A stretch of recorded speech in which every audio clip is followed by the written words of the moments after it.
잠실 롯데월드타워 112층 서하그룹 회장실의 통유리 너머로 서울의 겨울 하늘이 잿빛으로 내려앉아 있었다. 한강은 멀리서 은빛 칼날처럼 굽이쳤고 강남의 빌딩 숲은 낮인데도 차갑게 반짝였다. 그 높은 곳에서 내려다보면 사람도, 차도, 거리의 소음도 모두 장난감처럼 작아 보였다. 그래서일까? 서민혁은 늘 그 자리에서 세상을 내려다보는 것을 좋아했다. 그는 자신이 서울의 꼭대기에 서 있다고 믿었다. 그리고 그 믿음만큼이나 잔인하게 자기 앞에 앉아 있는 아내 정다인을 내려다보고 있었다. 검은색 가죽 책상 위에 이혼 합의서가 놓여 있었다. 종이는 하얗지만 그 위에 찍힌 글자들은 마치 얼음 조각처럼 차갑고 날카로웠다. 정다인은 그 종이를 조용히 바라보았다. 손끝 하나 떨리지 않았다. 서민혁은 그 침묵이 마음에 들지 않는다는 듯 미간을 구겼다. 그는 맞춤 정장 재킷의 단추를 풀고 책상 모서리에 기대선 채 낮은 목소리로 말했다. 그만 버티고 서명해. 우리 둘 다 시간 낭비할 나이는 지났잖아. 정다인은 천천히 고개를 들었다. 그녀의 얼굴에는 울먹임도 분노도 애원도 없었다. 베이지색 니트 원피스에 낮게 묶은 머리, 화장기 거의 없는 얼굴. 겉으로 보면 그녀는 재벌가 며느리라기보다 조용한 미술관 직원처럼 보였다. 서민혁이 지난 4년 동안 가장 자주 했던 말도 그것이었다. 너는 너무 조용해서 지루하다고. 네가 옆에 있으면 집안 공기가 늙는 것 같다고. 밖에서 만나는 여자들은 다 살아있는데 너만 오래된 가구처럼 멈춰 있다고. 하지만 정다희는 알고 있었다. 사람이 정말 멈춰 있을 때는 아무 준비도 하지 않는다. 그녀는 멈춰 있던 것이 아니라 기다리고 있었다. 너무 오래, 너무 조용히, 너무 치밀하게. 서민혁은 그녀의 침묵을 약점으로 오해했다. 그는 서류를 손가락으로 툭툭 두드리며 비웃듯 말했다. 조건은 나쁘지 않아. 청담동 오피스텔 하나, 위자료 20억. 그리고 네가 쓰던 차. 이 정도면 내 수준에서는 과분하지. 솔직히 말해서 네가 이 집에 들어와서 한 일이 뭐가 있어. 명절 때 어머니 옆에서 전 부치고 손님들 앞에서 웃고 내가 늦게 들어오면 밥 차려놓는 것 말고. 정다인의 입가에 아주 희미한 미소가 스쳤다. 그 미소가 너무 짧아서 서민혁은 보지 못했다. 아니 보았더라도 이해하지 못했을 것이다. 그는 지금도 그녀가 정말로 전만 붙이고 밥만 차린 줄 알고 있었다. 그룹이 3년 전 유동성 위기에 빠졌을 때 밤새 수정된 구조조정 보고서가 누구의 손에서 나왔는지, 부산 해운대 개발 사업의 투자자들이 마지막 순간 마음을 돌린 이유가 무엇인지, 일본계 사모펀드와의 협상 테이블에서 보이지 않는 통역자 역할을 한 사람이 누구였는지, 그는 한 번도 진지하게 생각해 본 적이 없었다. 그는 모든 공을 자기 능력으로 여겼고 모든 침묵을 아내의 무능으로 여겼다. 민혁 씨, 정다인이 처음으로 입을 열었다. 목소리는 낮고 부드러웠지만 회장실의 차가운 공기를 또렷하게 가르는 힘이 있었다. 정말 내가 아무것도 하지 않았다고 생각해요. 서민혁은 헛웃음을 터뜨렸다. 그럼 뭘 했는데? 네가 경영회의에 들어왔어? 네가 현장에 나갔어? 네가 투자자 앞에서 프레젠테이션이라도 했어? 다이나, 착각하지 마. 집안 어른들이 네가 조용하고 얌전하다고 좋아해 준 거지. 네가 대단해서 며느리 자리에 앉힌 게 아니야. 그 말은 낯설지 않았다. 처음에는 상처였고, 두 번째에는 굴욕이었고, 세 번째에는 밤새 울게 만드는 독이었다. 그러나 같은 독도 오래 마시면 몸이 그 성분을 기억한다. 정다희는 이제 그 말에 아프지 않았다. 오히려 이상할 정도로 차분했다. 사람이 완전히 마음을 거두면 상대의 모욕은 더 이상 칼이 되지 못한다. 그저 멀리서 들리는 싸구려 라디오 소음처럼 지나갈 뿐이다. 그때 회장실 문이 노크도 없이 열렸다. 달콤한 향수 냄새가 먼저 밀려 들어왔고 곧이어 하얀 코트를 걸친 젊은 여자가 들어섰다. 백유리였다. 서민혁의 비서이자 요즘 서울 경제지와 재계 소문란을 가장 시끄럽게 만드는 이름. 그녀는 한 손으로 아직 티도 잘 나지 않는 배를 조심스럽게 감싸고 있었다. 그 행동은 너무 계산적이어서 보는 사람을 불편하게 만들 정도였다. 오빠, 아직 안 끝났어요? 백유리는 일부러 애교 섞인 목소리로 말했다. 그러다 정다인을 본 척하며 눈을 동그랗게 떴다. 어머, 사모님도 계셨네요. 죄송해요. 저는 그냥 오빠가 점심 못 먹을까봐 죽 좀 가져왔어요. 요즘 저도 입덧 때문에 힘든데 오빠까지 끼니 걸으면 마음이 쓰여서요. 사모님. 그 단어는 공손한 척 포장되어 있었지만 속에는 비웃음이 들어 있었다. 정다희는 백유리를 조용히 바라보았다. 28살, 예쁜 얼굴, 빠른 계산, 얕은 야망. 그녀는 서민혁이 가장 좋아할 만한 방식으로 자신을 꾸밀 줄 알았다. 적당히 약한 척하고, 적당히 숭배하고, 적당히 기대는 여자. 서민혁 같은 남자는 자신을 필요로 하는 여자를 사랑한다고 착각한다.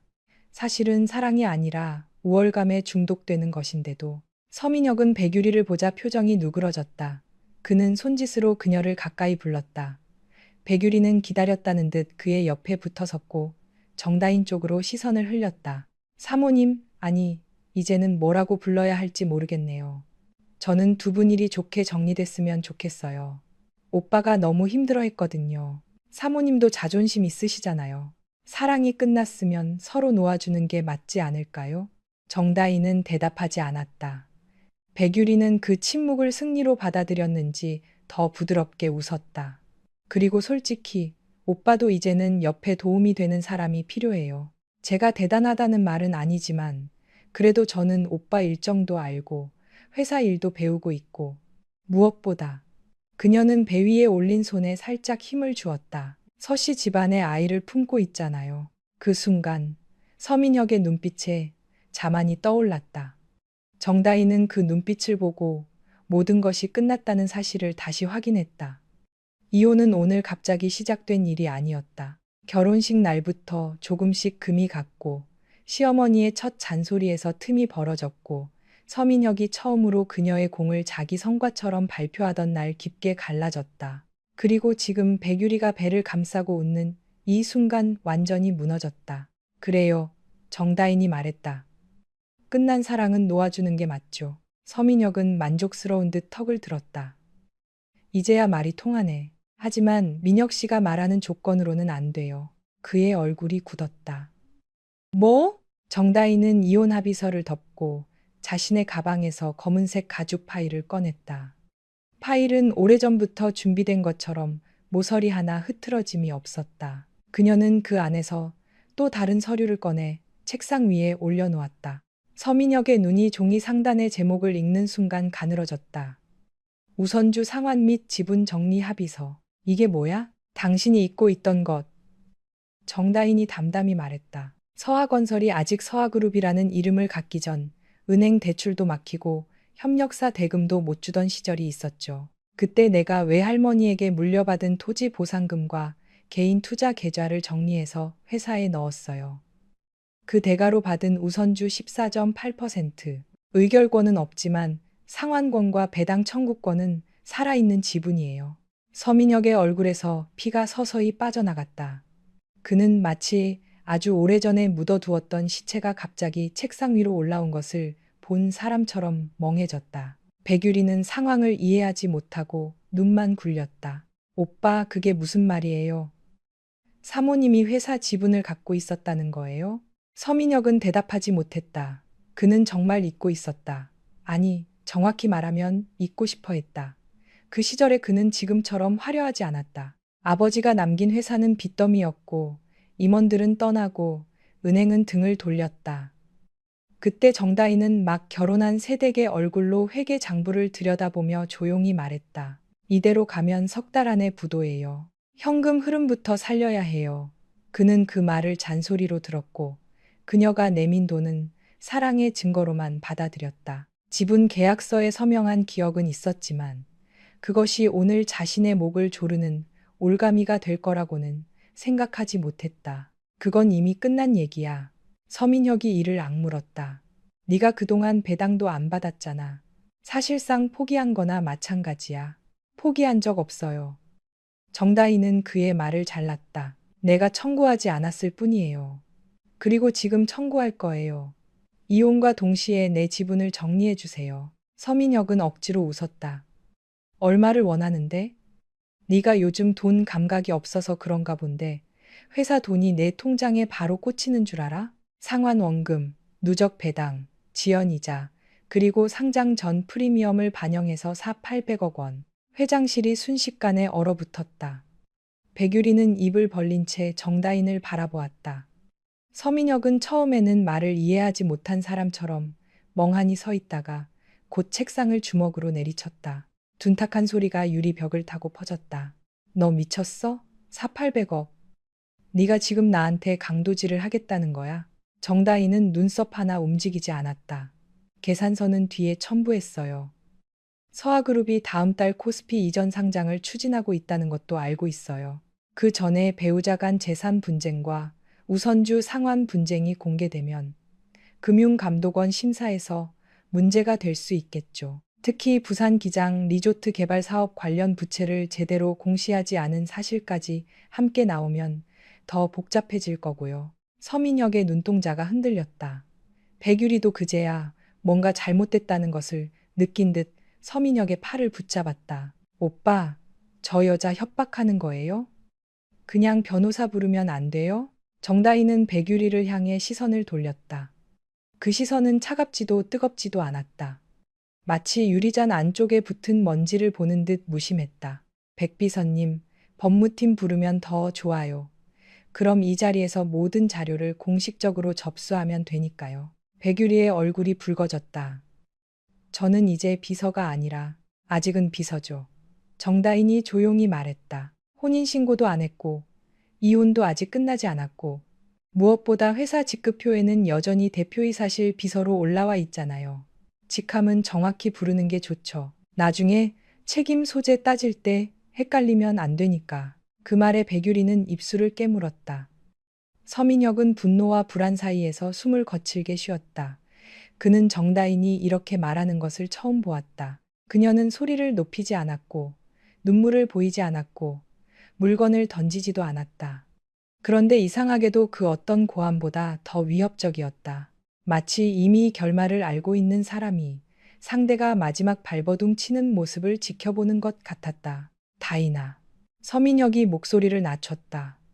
조금 전까지의 오만함은 사라지고 대신 장사꾼 특유의 계산이 떠올랐다. 우리가 아무리 이혼한다 해도 이렇게까지 할 필요는 없잖아.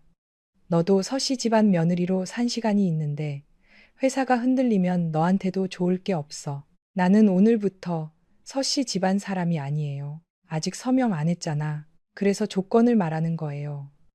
정다희는 펜을 들지 않은 채 말했다. 800억 원을 내 해외 신탁 계좌로 입금해요. 돈이 확인되면 나는 이혼 합의서, 지분 정리 합의서, 그리고 당신이 원하는 비밀 유지 조항까지 서명할게요. 서민혁은 그녀를 노려보았다. 그의 머릿속에서 숫자가 미친 듯이 돌아가기 시작했다. 800억 현금으로 감당하기에는 너무 큰 돈이었다. 하지만 불가능한 금액은 아니었다. 다음 달 상장 전 투자금 일부와 부산 사업 브릿지론, 단기 운용 자금을 끌어오면 만들 수 있었다. 물론 그렇게 되면 회사의 현금 흐름은 위험해진다. 하지만 상장만 성공하면 모든 것이 해결된다고 그는 믿었다. 주가는 오를 것이고, 은행은 다시 웃으며 문을 열 것이고, 투자자들은 줄을 설 것이다. 지금 이 여자를 처리하지 못해 상장이 미뤄지는 것보다 차라리 돈을 주고 입을 막는 편이 낫다. 그때 백유리가 속삭였다. 오빠, 그냥 줘요. 어차피 상장하면 그 돈 금방 회수할 수 있잖아요. 저 여자 더 붙잡아 봐야 피곤하기만 해요. 그리고 우리 아기도 생각해야죠. 이런 나쁜 기운 오래 두면 안 좋아요. 아기. 그 단어가 서민혁의 판단을 흐렸다. 그는 집안의 장남이었고 그의 어머니 오혜숙 여사는 평생 손자를 기다렸다. 정다인이 결혼 4년 동안 아이를 갖지 못한 것을 두고 시어머니는 명절마다 은근히 그녀를 몰아붙였다. 병원 검사에서 아무 문제 없다는 결과가 나왔을 때도 오혜숙은 며느리에게만 보약을 먹이고 절에 데려가 기도를 시켰다. 서민혁은 그런 어머니를 말리지 않았다.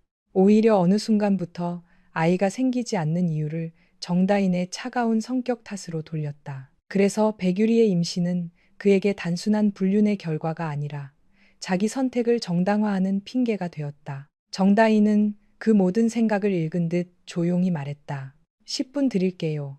입금할지 아니면 내가 지금 이 방을 나가 법무법인 태평로 사무실로 갈지 결정하세요. 서민혁은 그녀를 죽일 듯이 노려보았다. 너 정말 변했구나. 아니요. 정다인이 말했다. 나는 변한 게 아니라 이제 숨기지 않는 거예요. 그 말이 서민혁의 자존심을 깊게 찔렀다.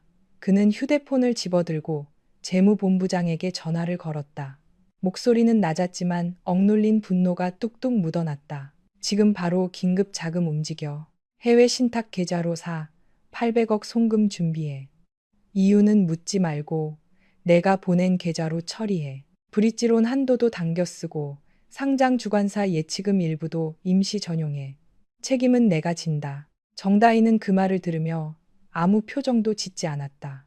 책임은 내가 진다.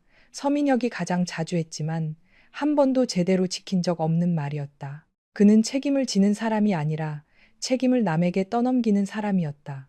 그래서 정다희는 오늘 이 판을 만든 것이다. 그가 스스로 선택했다고 믿게 만들고, 스스로 서명하게 만들고, 스스로 가장 위험한 자금을 끌어다 쓰게 만들기 위해서. 송금 절차가 진행되는 동안 회장실에는 이상한 침묵이 흘렀다. 백유리는 휴대폰 화면을 만지작거리며 불안한 듯 입술을 깨물었다. 서민혁은 창밖을 보며 계속 넥타이를 고쳐맸다. 정다희는 의자에 앉아 가만히 기다렸다. 그 모습이 너무 평온해서 오히려 서민혁의 신경을 긁었다. 그는 갑자기 물었다. 돈 받으면 어디로 갈 생각이지? 당신이 알 필요 없어요. 한국 떠날 건가? 정다희는 대답하지 않았다. 그 침묵은 긍정처럼 들렸다. 서민혁은 비웃음을 되찾으려 애썼다. 그래, 떠나. 멀리 가. 다시는 내 앞에 나타나지 마. 네가 어디 가서 뭘 할 수 있을지 모르겠지만 그 돈으로 남은 인생 조용히 살아. 괜히 내 이름 팔고 다니지 말고. 정다희는 그 말을 듣고 처음으로 조금 더 선명하게 웃었다. 민혁 씨 이름을 팔기에는 너무 싸요. 서민혁의 얼굴이 굳었다. 백유리는 참지 못하고 소리를 높였다. 사모님 말이 너무 심하시네요. 오빠가 그래도 사모님한테 얼마나 잘해줬는데요. 강남집에서 살게 해줬고 매일 감사한 줄도 모르고 마지막까지 돈 뜯어가는 거 정말 보기 안 좋아요. 정다희는 백유리를 향해 몸을 살짝 돌렸다. 유리 씨는 아직 모르는 게 많네요. 남자가 집을 제공했다고 해서 여자의 인생을 소유한 건 아니에요. 명품 가방을 사줬다고 존엄까지 산 것도 아니고요. 그리고 서씨 집안 며느리라는 자리는 선물이 아니라 노동이었어요. 새벽부터 제사 음식 준비하고 어른들 비위 맞추고 남편의 실수를 웃으며 덮고 집안 체면 때문에 모욕을 삼키는 노동. 그 대가를 사랑이라고 착각하면 안 되죠. 백유리는 대꾸하지 못했다. 그녀는 정다인의 말 속에 담긴 세월의 무게를 감당할 수 없었다. 서민혁도 잠시 입을 다물었다. 하지만 그는 곧 불쾌하다는 듯 시선을 피했다. 진실은 때때로 너무 무겁기 때문에 비겁한 사람은 그것을 듣는 순간 화를 낸다. 얼마 지나지 않아 정다인의 새 휴대폰에 알림이 떴다. 해외 신탁 계좌 입금 확인. 숫자는 정확했다. 800억 원. 그녀는 화면을 한번 확인하고 휴대폰을 뒤집어 놓았다. 그리고 책상 위에 만년필을 집어들었다. 서민혁이 해외 계약식 때만 쓰던 독일제 만년필이었다. 그는 그 펜으로 수많은 계약서에 서명하며 자신이 세상을 움직인다고 믿었다. 오늘 그 펜은 그의 결혼과 오만을 동시에 끝내는 도구가 되었다. 정다인은 이혼 합의서에 자신의 이름을 썼다. 정다인. 세 글자가 종이 위에 또렷하게 새겨졌다. 이어 지분 정리 합의서, 비밀 유지 조항, 재산 분할 확인서까지 차례로 서명했다. 그녀의 손끝은 흔들리지 않았다. 마지막 장을 넘겨 서명을 마친 뒤 펜 뚜껑을 닫는 소리가 회장실 안에 작게 울렸다. 그 소리는 이상하게도 장례식장에서 관뚜껑이 닫히는 소리처럼 들렸다. 끝났어요. 정다인이 말했다. 오늘부터 우리는 남입니다. 서민혁은 서류를 낚아채듯 가져가 확인했다. 그의 눈에 안도와 승리감이 동시에 떠올랐다. 그는 정말로 자신이 이겼다고 생각했다. 돈은 잃었지만 지분을 되찾았고 아내를 치웠고 백유리와 아이를 얻었다. 상장만 성공하면 이 모든 손실은 작은 비용이 될 것이라고 믿었다. 그래서 그는 정다인을 향해 잔인하게 웃었다. 잘 생각했어. 마지막에는 그래도 분수를 알았네. 정다인은 일어섰다. 가방을 들고 문 쪽으로 걸어갔다. 백유리는 일부러 문을 열어주며 밝게 웃었다. 조심히 가세요. 혹시 나중에 힘들면 연락 주세요. 오빠가 마음 약해서 조금은 도와줄지도 모르니까요. 정다인은 문 앞에서 멈춰섰다. 천천히 뒤돌아본 그녀의 눈빛은 맑고 차분했다. 그러나 그 차분함 속에는 겨울 한강 밑을 흐르는 검은 물처럼 깊은 냉기가 있었다. 고마워요. 그런데 도움을 청하게 될 사람이 내가 아닐 수도 있어요. 그 말을 남기고 정다인은 회장실을 나갔다. 복도에는 서하그룹 임원들이 숨을 죽인 채 서 있었다. 아무도 그녀에게 말을 걸지 못했다. 그녀는 그들 사이를 지나 엘리베이터로 향했다. 구두굽 소리가 대리석 바닥 위에 또각또각 울렸다. 그 소리는 패배자의 발걸음이 아니었다. 긴 감옥 생활을 끝내고 문 밖으로 나가는 사람의 발걸음이었다. 엘리베이터 문이 닫히기 직전 정다인은 마지막으로 회장실 방향을 바라보았다. 그곳에는 그녀의 사연이 있었다. 사랑이라 믿었던 착각, 가족이라 믿었던 굴욕, 헌신이라 포장했던 희생, 그리고 오늘 끝난 이름뿐인 결혼. 문이 닫히자 그녀는 휴대폰을 꺼내 짧은 메시지를 보냈다. 자금 확보 완료, 1단계 종료. 곧바로 답장이 왔다. 인천공항 전용 라운지 준비 끝. 스위스행 항공편 예정대로 출발. 그리고 조금 전 서하그룹 세무조사 관련 소문이 여의도 쪽에 돌기 시작했어. 정다희는 화면을 바라보다가 조용히 웃었다. 방금 전 회장실에서 서민혁은 그녀를 내보냈다고 생각했다. 하지만 사실은 정다인이 그를 무너지는 건물 안에 혼자 남겨둔 것이었다. 그녀는 단지 돈을 받은 것이 아니었다. 서하그룹의 마지막 산소통을 떼어낸 것이었다. 엘리베이터가 1층에 도착했다. 로비의 직원들이 일제히 고개를 숙였다. 그들 중 누구도 오늘 무슨 일이 벌어졌는지 정확히 알지 못했다. 다만 정다인의 표정이 평소와 다르다는 것만은 느꼈다. 그녀는 더 이상 서하그룹 대표이사의 조용한 아내가 아니었다. 누군가의 며느리도 누군가의 그림자도 아니었다. 회전문 밖으로 나오자 차가운 겨울바람이 얼굴을 스쳤다. 정다인은 깊게 숨을 들이마셨다. 서울의 공기는 매섭고 건조했지만 이상하게도 지난 4년 중 가장 자유롭게 느껴졌다. 검은색 세단 한 대가 미끄러지듯 다가와 멈췄다. 운전기사가 내려 뒷문을 열었다. 인천공항으로 모실까요, 대표님? 정다희는 잠시 롯데 월드타워 꼭대기를 올려다 보았다. 구름을 찌를 듯 높이 솟은 그 건물 안에서 서민혁은 여전히 자신이 승자라고 믿고 있을 것이다. 그녀는 그 착각을 깨뜨리기 위해 서두를 필요가 없었다. 무너지는 것은 이미 시작되었고 진짜 붕괴는 늘 가장 높은 곳에서 가장 늦게 들린다. 아니요, 그녀가 말했다. 먼저 청담동 집으로 가주세요. 가져올 게 있어요. 차문이 닫혔다. 세단은 천천히 도로 위로 흘러들었다. 서울의 차가운 오후가 그녀의 뒤로 밀려났다. 정다희는 창밖을 바라보며 손가락에서 결혼반지를 빼냈다. 반지는 작고 단단한 금속일 뿐인데 지난 4년 동안 그녀의 목을 조르는 족쇄처럼 무거웠다. 그녀는 그것을 손바닥 위에서 한 번 굴려보다가 가방 안작은 지퍼 주머니에 넣었다. 버리지 않았다. 언젠가 이 반지를 보며 오늘의 결심을 기억하기 위해서였다. 오늘 그녀는 남편을 잃은 것이 아니었다. 자기 자신을 되찾기 시작한 것이었다. 청담동 언덕 위에 자리한 서민혁의 집은 바깥에서 보면 완벽한 성공의 상징처럼 보였다. 검은 철제 대문, 넓은 정원, 통유리로 둘러싸인 거실, 지하 주차장으로 이어지는 곡선형 진입로까지 모든 것이 잡지 화보 속 재벌가 저택처럼 반짝였다. 그러나 정다인에게 그 집은 한 번도 진짜 집이었던 적이 없었다. 그곳은 잘 꾸며진 무대였고 그녀는 그 무대 위에서 조용하고 순종적인 며느리 역할을 맡은 배우였다. 차가 대문 앞에 멈추자 경비원이 급히 뛰어나와 고개를 숙였다.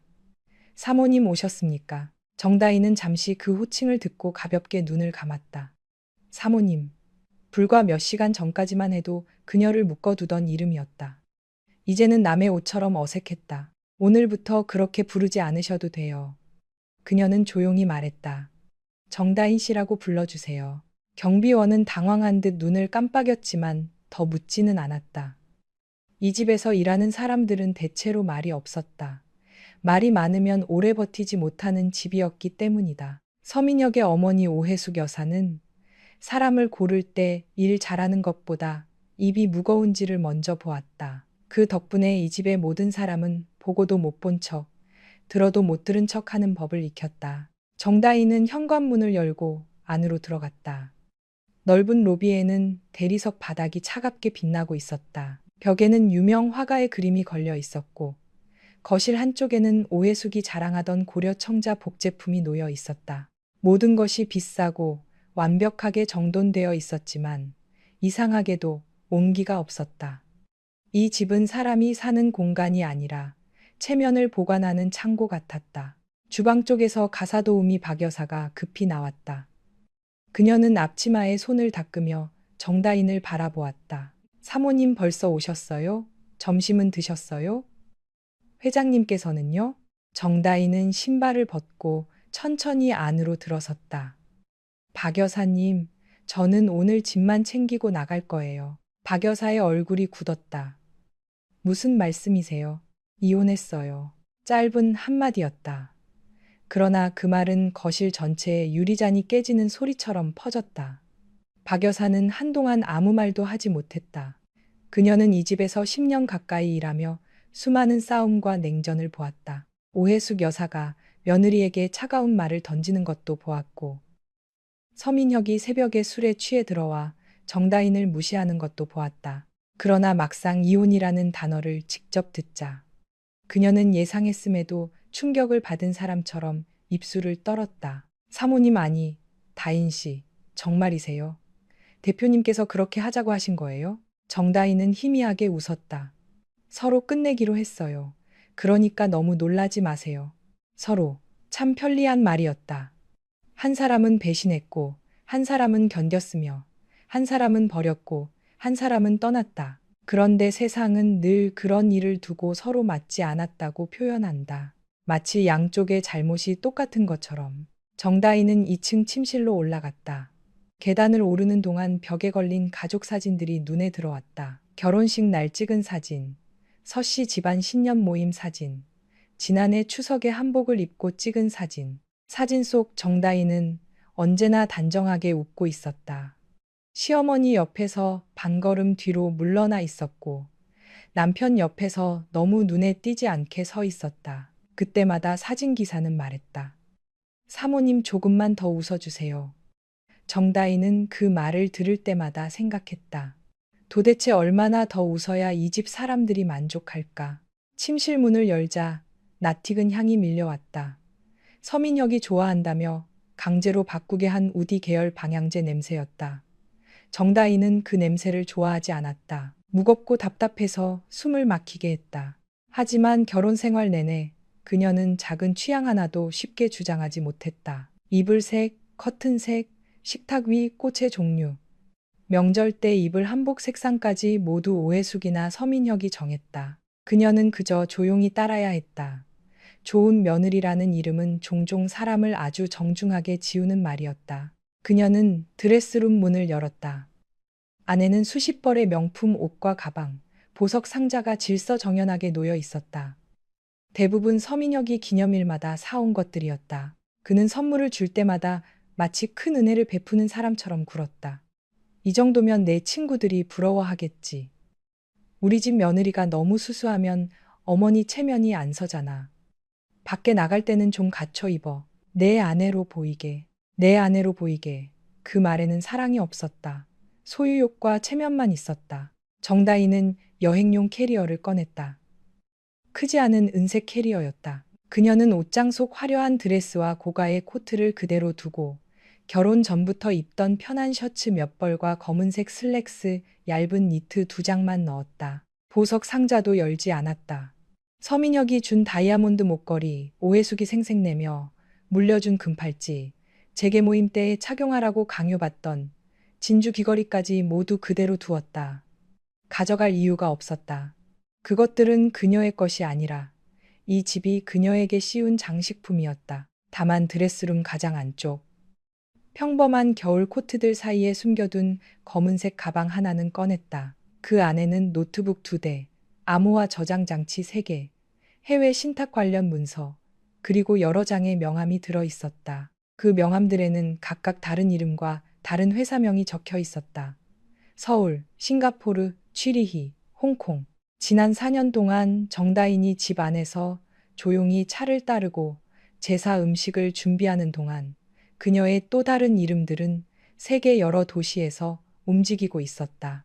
서민혁은 몰랐다. 그가 아내를 거실 장식처럼 방치하는 동안 정다인은 밤마다 서아그룹의 숫자를 해부하고 위험 자산을 분리하고 자신이 빠져나갈 길을 만들고 있었다. 처음부터 복수를 계획한 것은 아니었다. 처음에는 정말로 회사를 살리고 싶었다.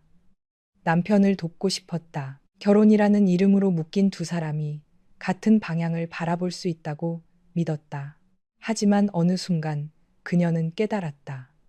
자신이 살린 회사가 남편의 오만을 키우고 자신이 지킨 가정이 시어머니의 폭언을 정당화하며 자신이 침묵한 시간이 백유리 같은 사람에게 자리를 내어주고 있다는 것을 그때부터 정다인은 마음을 바꾸었다. 더 이상 구하지 않기로. 대신 무너질 때 자신이 깔리지 않도록 준비하기로. 그녀가 노트북을 가방에 넣고 있을 때 침실 문이 거칠게 열렸다. 오해숙이었다. 회색 한복 재킷을 걸친 그녀는 외출 준비를 하다 급히 올라온 듯 진주 브로치가 비뚤어져 있었다. 눈빛은 이미 분노로 가득했다. 너 지금 뭐 하는 거니? 정다인은 놀라지 않았다. 짐 챙기고 있습니다. 누가 허락했어? 민혁이한테 전화 받았다. 내가 회장실에서 돈을 뜯어냈다며? 세상에. 내가 사람을 잘못 봐도 한참 잘못 봤지. 그렇게 얌전한 척하더니 속으로는 돈 계산만 하고 있었던 거야. 오해숙의 목소리는 날카로웠다. 예전 같으면 정다인은 일단 고개를 숙였을 것이다. 어머님 오해세요. 죄송합니다. 제가 설명드릴게요. 그런 말로 상황을 부드럽게 만들려 했을 것이다. 그러나 오늘은 달랐다. 그녀는 캐리어 지퍼를 천천히 닫고 몸을 돌렸다. 제가 뜯어낸 돈이 아니라 제가 가진 권리를 정리한 겁니다. 오해숙은 기가 찬 듯 웃었다. 권리? 네가 이 집에서 권리를 말해. 네가 서씨 집안에 들어와서 누린 게 얼만데.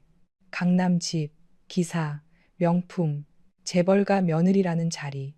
내 친정 형편으로는 꿈도 못 꿀 삶을 살게 해줬더니 이제 와서 권리? 정다인의 눈빛이 아주 조금 차가워졌다. 제가 누린 것만 보셨죠. 제가 감당한 건 한 번도 보지 않으셨고요. 네가 뭘 감당했는데? 며느리가 시댁이라는 건 당연한 거야. 명절에 음식 좀 했다고 생색내니? 어른들 앞에서 웃는 게 그렇게 억울했니? 요즘 젊은 여자들은 참을성이 없어. 우리 때는 남편이 밖에서 무슨 짓을 해도 집안 지키는 게 여자의 도리였어. 그래서 어머님은 행복하셨어요? 순간 오해숙의 얼굴이 굳었다. 그 질문은 너무 조용했지만 그녀의 가장 깊은 상처를 찔렀다. 오해숙 역시 평생 남편의 외도와 시집살이를 견디며 살았다. 그녀는 자신이 당한 고통을 다음 세대 며느리에게 물려주는 방식으로 보상받으려 했다. 내가 견뎠으니 너도 견뎌야 한다. 내가 무너졌으니 너도 무너져야 한다. 그런 생각이 전통이라는 이름으로 포장되어 있었다. 말버릇하고는 오해숙이 이를 악물었다. 네가 아이 하나 제대로 못 낳아서 민혁이가 밖으로 돈 거야. 유리는 그래도 우리 집안 대를 이을 아이를 가졌어. 네가 여자라면 부끄러운 줄 알아야지. 정다인은 잠시 침묵했다. 아이. 그 말은 한때 그녀를 가장 깊게 찔렀던 칼이었다. 병원에서는 두 사람 모두 문제 없다고 했다. 그런데 검사를 같이 받으러 가자는 말에 서민혁은 늘 바쁘다고 피했다. 오해숙은 그런 아들을 감싸며 며느리에게만 한약을 먹이고 굿을 권하고 절에 데려갔다. 정다인은 그 모욕을 다 견뎠다. 사랑받고 싶어서가 아니라 결혼을 쉽게 포기하고 싶지 않아서였다. 하지만 이제는 아니었다. 어머님, 그녀가 차분히 말했다. 아이를 갖지 못한 것이 제 죄라면 남편이 바람을 피운 것도 제 책임이겠죠. 회사가 흔들린 것도 제 탓이고, 민혁 씨가 사람을 무시하는 것도 제 탓이고, 유리 씨가 거짓말을 하는 것도 제 탓이겠네요. 오해숙의 눈썹이 꿈틀거렸다. 거짓말이라니. 정다희는 가방을 어깨에 걸었다. 아직 모르시는군요. 곧 알게 되실 거예요. 정다인, 너 지금 어디서 협박이야? 협박이 아니라 예고입니다. 정다희는 캐리어 손잡이를 잡았다. 어머님께 마지막으로 드릴 말씀은 하나예요. 이 집에 오래 계시고 싶으시면 귀중품은 미리 챙겨두세요. 서하그룹 자금 상황이 생각보다 좋지 않으니까요. 오해숙은 분노로 얼굴이 붉어졌다. 감히 우리 집안을 저주해? 저주는 제가 하는 게 아닙니다. 숫자가 하는 거죠. 정다희는 더 이상 말하지 않고 침실을 나섰다. 오해숙은 뒤에서 뭐라고 소리쳤지만 그녀는 돌아보지 않았다. 계단을 내려오자 박 여사가 눈물 어린 얼굴로 서 있었다. 그녀는 정다인의 손에 작은 보온병을 쥐어 주었다. 공항 가시는 길에 드세요. 생강차예요. 사모님, 아니 다인 씨는 몸이 차잖아요. 정다인은 그 따뜻한 보온병을 받아들고 처음으로 마음이 조금 흔들렸다. 이 집에서 그녀를 진심으로 걱정해 준 사람은 피가 섞인 가족도 법으로 맺어진 남편도 아니었다. 월급을 받고 일하는 이 조용한 여인이었다. 고마워요, 박 여사님. 박 여사는 눈물을 훔쳤다. 어디 가시든 건강하세요. 저는 다인 씨가 나쁜 사람이라고 생각한 적 없어요. 그 한마디가 이상하게 가슴을 아프게 했다. 정다희는 고개를 살짝 숙였다. 여사님도 조만간 다른 일자리 알아보세요. 이 집 오래 조용하지 않을 거예요. 그녀는 현관을 나섰다. 차가운 바람이 다시 얼굴을 때렸다. 검은 세단이 기다리고 있었다. 운전기사가 캐리어를 트렁크에 싣고 문을 열어주었다. 정다인이 뒷좌석에 앉자 휴대폰이 진동했다. 발신인은 한도윤이었다. 한도윤. 서민혁이 한 번도 이름조차 알지 못했던 남자. 스위스 취리히에 본사를 둔 사모펀드 아르덴 파트너스의 아시아 전략 책임자이자 정다인이 결혼 전부터 함께 일했던 파트너였다. 사람들은 그를 냉정하고 위험한 투자자로 불렀지만 정다인에게 그는 적어도 숫자 앞에서 거짓말하지 않는 사람이었다. 나왔어? 한도윤의 목소리가 들렸다. 응, 집에서 필요한 거 챙겼어. 오해숙 여사는? 예상대로였어. 한도윤은 짧게 숨을 내쉬었다. 상처받지 마. 정다희는 창밖으로 멀어지는 청담동 저택을 바라보았다. 이제 그런 말에는 상처 안 받아. 그럼 다행이고 지금 상황 보고할게. 네가 받은 사 800억은 계획대로 세 갈래로 나눠서 이동 중이야. 일부는 싱가포르 계좌, 일부는 취리 신탁, 나머지는 홍콩 쪽 펀드로 들어갔어. 서하그룹 단기채에 대한 공매도 포지션도 열렸고 속도는 빠르지만 눈에 띄지 않게. 그리고 방금 여의도에서 재미있는 반응이 나왔어. 서하그룹이 상장 전 예치금을 임시 전용했다는 소문이 돌기 시작했어. 아직 확인 보도는 아니지만 증권가 메신저방에서는 이미 퍼지고 있어. 정다희는 눈을 감았다. 서민혁은 돈을 주면 모든 것이 끝난다고 생각했을 것이다. 하지만 그 돈을 마련하기 위해 어디를 건드렸는지, 그 움직임이 시장에 어떤 신호를 주는지 그는 이해하지 못했다. 재벌가 2세에게 가장 위험한 것은 무능이 아니었다. 무능하면서 자신이 유능하다고 믿는 확신이었다. 내가 공항 라운지에 도착하면 2단계 시작해. 정다인이 말했다. 서하그룹의 부산기장 리조트 사업 관련 환경심사 자료 익명으로 언론사 3곳에 보내. 단, 원본은 빼고 확인 가능한 힌트만 줘. 기자들이 직접 파게 만들어. 알겠어. 백유리 쪽은? 정다인의 눈빛이 깊어졌다. 아직 터뜨리지 마. 그건 민혁 씨가 가장 높은 곳에서 웃고 있을 때 떨어뜨려야 효과가 커. 한도윤은 낮게 웃었다. 잔인하네. 아니. 정다희는 담담하게 말했다. 정확한 거야. 차는 올림픽대로에 진입했다. 한강이 옆으로 길게 펼쳐졌다. 겨울 강물은 차갑고 무심했다. 정다희는 그 강을 바라보며 지난 4년을 떠올렸다. 처음 서민혁을 만난 것은 한 투자 세미나였다. 그는 야심 있고 자신감 넘치는 남자였다. 당시 서하건설은 위태로웠지만 그는 무너지는 회사를 살리겠다고 말했다. 정다희는 그의 그 눈빛을 믿었다. 성공하고 싶어 하는 사람의 욕망은 추할 수도 있지만 제대로 다듬으면 큰 에너지가 될 수 있다고 생각했다. 그래서 도식봤다. 그래서 사랑한다고 믿었다. 하지만 사랑은 한 사람이 계속 숨을 불어넣는다고 살아나는 것이 아니었다. 상대가 그 숨을 자기 공로로 착각하기 시작하면 사랑은 서서히 질식한다. 인천국제공항 J터미널에 도착했을 때 하늘은 어두워지고 있었다. 정다희는 일반 출국장이 아니라 전용 의전 통로로 안내받았다. 공항 직원은 그녀의 여권과 서류를 확인한 뒤 정중히 고개를 숙였다. 정다인 대표님, 취리희행 항공편은 예정대로 준비 중입니다. 출발 전까지 프라이빗 라운지에서 대기하시면 됩니다. 대표님. 그 호칭은 낯설지 않았다. 오히려 오래된 이름을 되찾은 것처럼 자연스러웠다. 정다희는 라운지에 들어섰다. 넓은 공간에는 부드러운 조명과 낮은 음악, 따뜻한 커피 향이 흐르고 있었다. 창밖으로 활주로의 불빛들이 하나둘 켜지고 있었다. 그녀는 창가 자리에 앉아 노트북을 열었다. 화면에는 서아그룹 관련 실시간 지표가 떠 있었다. 단기채 수익률 상승, 기관 투자자 문의 증가, 상장 주관사 내부 리스크 재검토, 부산 사업 관련 온라인 게시글 확산, 모든 것이 예상한 속도보다 조금 빠르게 움직이고 있었다. 정다희는 손가락으로 트랙패드를 움직이며 자료를 확인했다. 감정은 잠시 내려놓고 숫자를 보았다. 숫자는 거짓말하지 않는다. 사람이 거짓말을 할 뿐이다. 그 시각 서아그룹 본사에서는 전혀 다른 분위기가 흐르고 있었다. 서민혁은 회장실에서 백유리와 함께 샴페인을 따고 있었다. 그는 방금 법무팀으로부터 모든 서류가 정상 처리됐다는 보고를 받았다. 정다인의 지분은 정리되었고 이혼도 완료되었고 비밀 유지 조항까지 확보했다. 그는 마치 큰 전쟁에서 승리한 장군처럼 의자에 깊게 기대 앉았다. 드디어 끝났어. 그가 말했다. 이제 그 여자가 내 인생에서 완전히 사라졌어. 백유리는 그의 옆에 앉아 잔을 들었다. 축하해요, 오빠. 이제 우리 셋만 생각하면 돼요.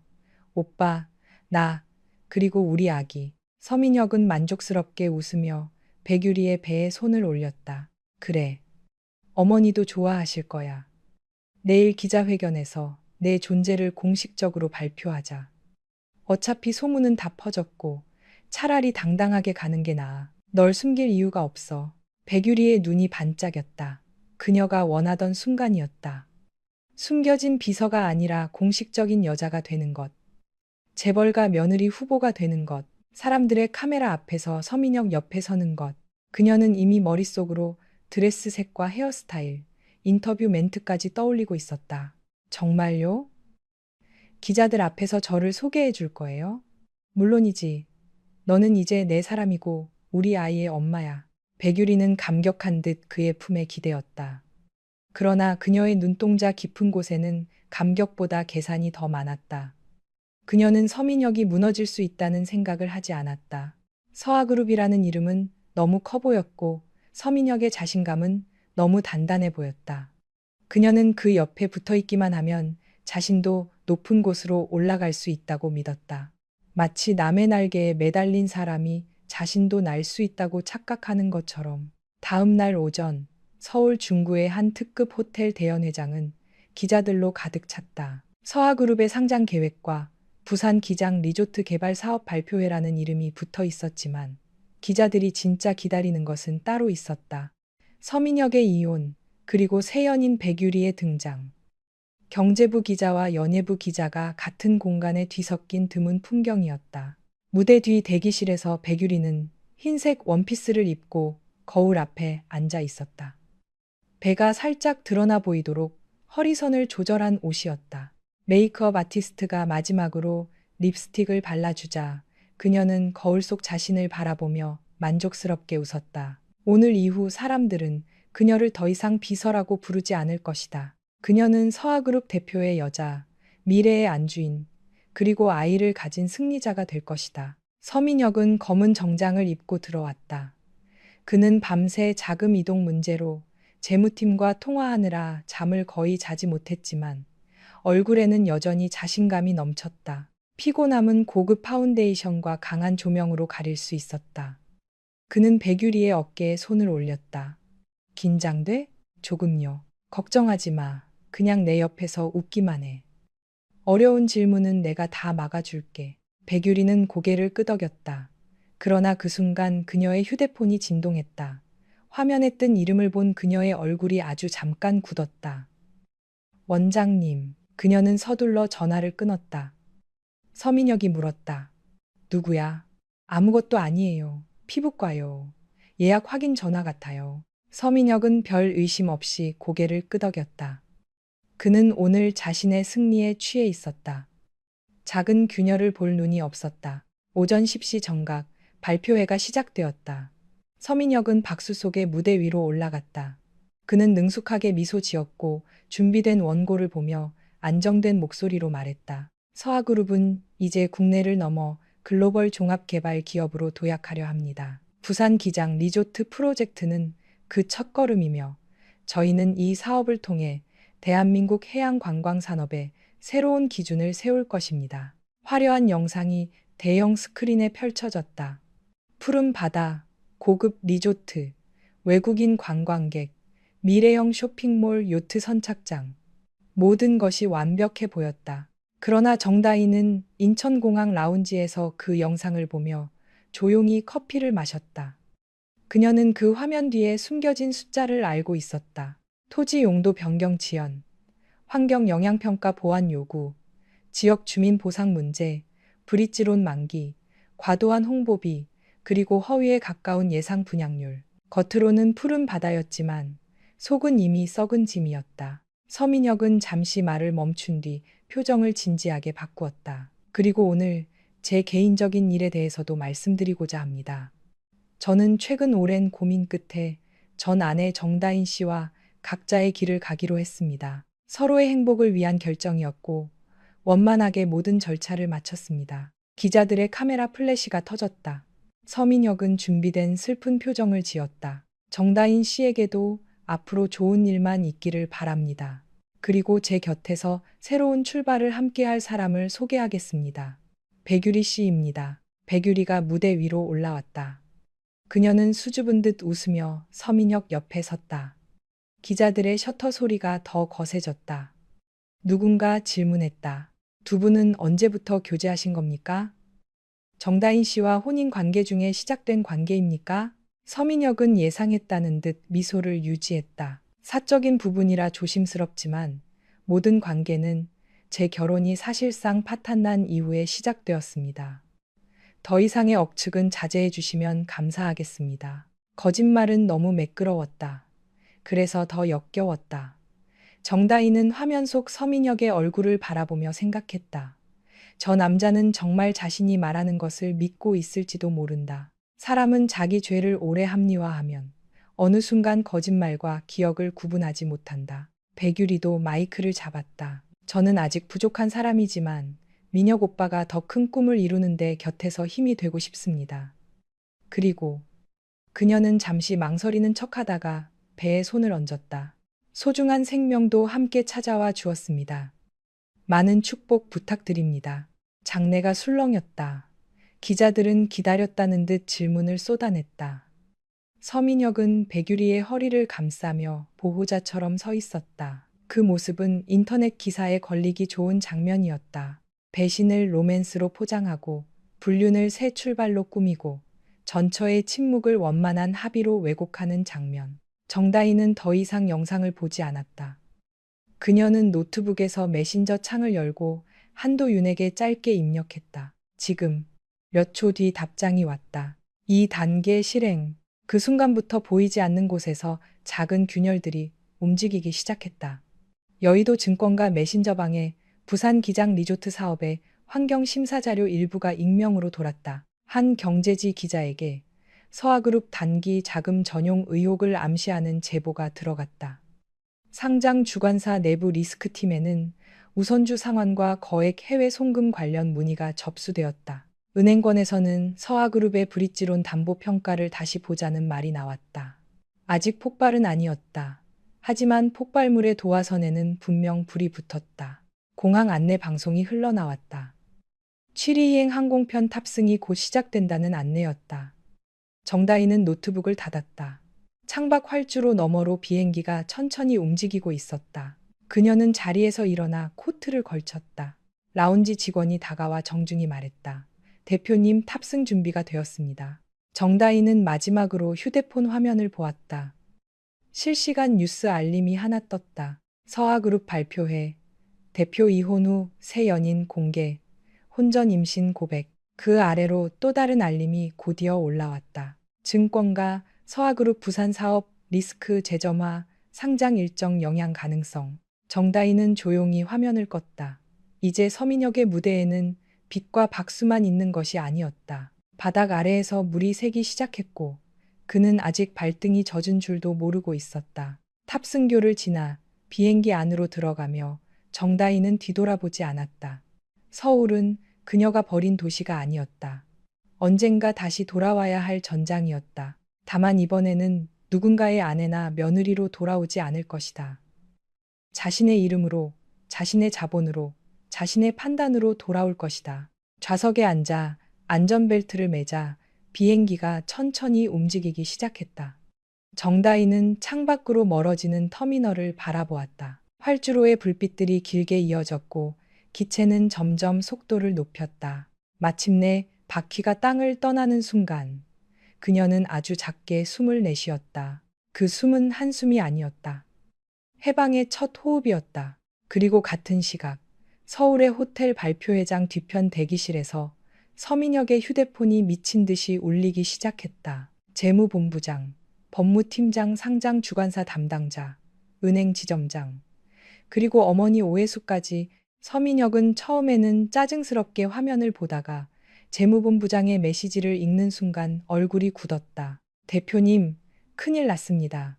부산 사업 자료가 외부로 쉽습니다. 채권 시장도 이상합니다. 지금 바로 통화하셔야 합니다. 서민혁은 믿기지 않는다는 듯 화면을 다시 보았다. 조금 전까지 그는 박수 속에 서 있었다. 세상 모든 카메라가 자신을 향했고 백유리는 그의 옆에서 아름답게 웃고 있었다. 그는 승리했다고 믿었다. 하지만 승리의 박수는 너무 짧았다. 진짜 소리는 그 뒤에 찾아왔다. 무너지는 건물 안에서 가장 먼저 들리는 것은 비명이 아니라 전화벨 소리였다. 서민혁은 휴대폰 화면을 한참 동안 바라보았다. 문장들은 분명 한국어였지만 처음 읽는 외국어처럼 머릿속에 들어오지 않았다. 부산 사업 자료가 외부로 쳤다. 채권 시장이 이상하다. 지금 바로 통화해야 한다. 불과 몇 분 전까지만 해도 그는 기자들 앞에서 미소를 지으며 서하그룹의 미래를 이야기하고 있었다. 바다를 품은 리조트, 글로벌 자본, 대한민국 해양 관광의 새로운 기준. 그렇게 화려한 말들을 쏟아냈는데 무대 뒤로 내려오자마자 현실은 그를 낭떠러지 앞에 세워놓았다. 백유리는 아직 상황을 제대로 이해하지 못했다. 그녀는 대기실 거울 앞에서 자신의 기사 사진이 얼마나 예쁘게 나왔는지 확인하고 있었다. 포털 메인에 뜬 사진 속 그녀는 하얀 원피스를 입고 서민혁의 팔짱을 끼고 있었다. 제목은 자극적이었다. 서하그룹 서민혁 대표 이혼 직후 새 연인 공개. 비서 출신 백유리 임신 고백. 그녀는 입꼬리를 참지 못하고 살짝 올렸다. 사람들이 뭐라고 욕하든 상관없었다. 중요한 것은 이름이 알려졌다는 사실이었다. 무명의 비서였던 자신이 이제 전국이 아는 여자가 되었다는 것. 그녀에게는 그것이 승리처럼 느껴졌다. 오빠, 이 사진 봐요. 나 괜찮게 나왔죠? 서민혁은 대답하지 않았다. 그는 재무본부장에게 전화를 걸고 있었다. 신호음이 두 번도 울리기 전에 상대가 받았다. 수화기 너머의 목소리는 평소와 달리 완전히 무너져 있었다. 대표님, 지금 상황이 심각합니다. 부산 기장 리조트 사업 관련 환경 영향평가 보완 요구 문서 일부가 증권가에 돌고 있습니다. 공식 문서는 아니지만 내용이 너무 구체적입니다. 기자들이 확인 요청을 넣고 있고 상장 주관사에서도 리스크 점검을 다시 하겠다고 연락 왔습니다. 서민혁은 이를 악물었다. 누가 흘렸어? 내부자야? 아직 확인 중입니다. 그런데 문제는 그게 전부가 아닙니다. 오늘 오전 해외 신탁 계좌로 나간 800억 송금 건이 시장의 이상 신호로 잡힌 것 같습니다. 단기 자금 전용 의혹이 돌고 있습니다. 채권 금리가 급등하고 있고 일부 기관이 서하그룹 단기채를 던지기 시작했습니다. 그게 왜 벌써 퍼져? 송금은 비공개로 처리하라고 했잖아. 대표님, 규모가 너무 큽니다. 게다가 상장 직전에 핵심 계좌에서 현금이 빠져나간 흔적은 숨기기 어렵습니다. 은행 쪽에서도 문의가 들어오고 있습니다. 서민혁은 순간 숨이 막혔다. 그는 눈앞이 하얘지는 것을 느꼈다. 그러나 바로 다음 순간 분노가 그 공포를 덮어버렸다. 그는 늘 그랬다. 자신이 이해할 수 없는 문제가 생기면 먼저 화를 냈다. 그러면 주변 사람들이 알아서 해결책을 들고 왔기 때문이다. 지금도 그는 같은 방식으로 반응했다. 막아. 무슨 수를 써서라도 막아.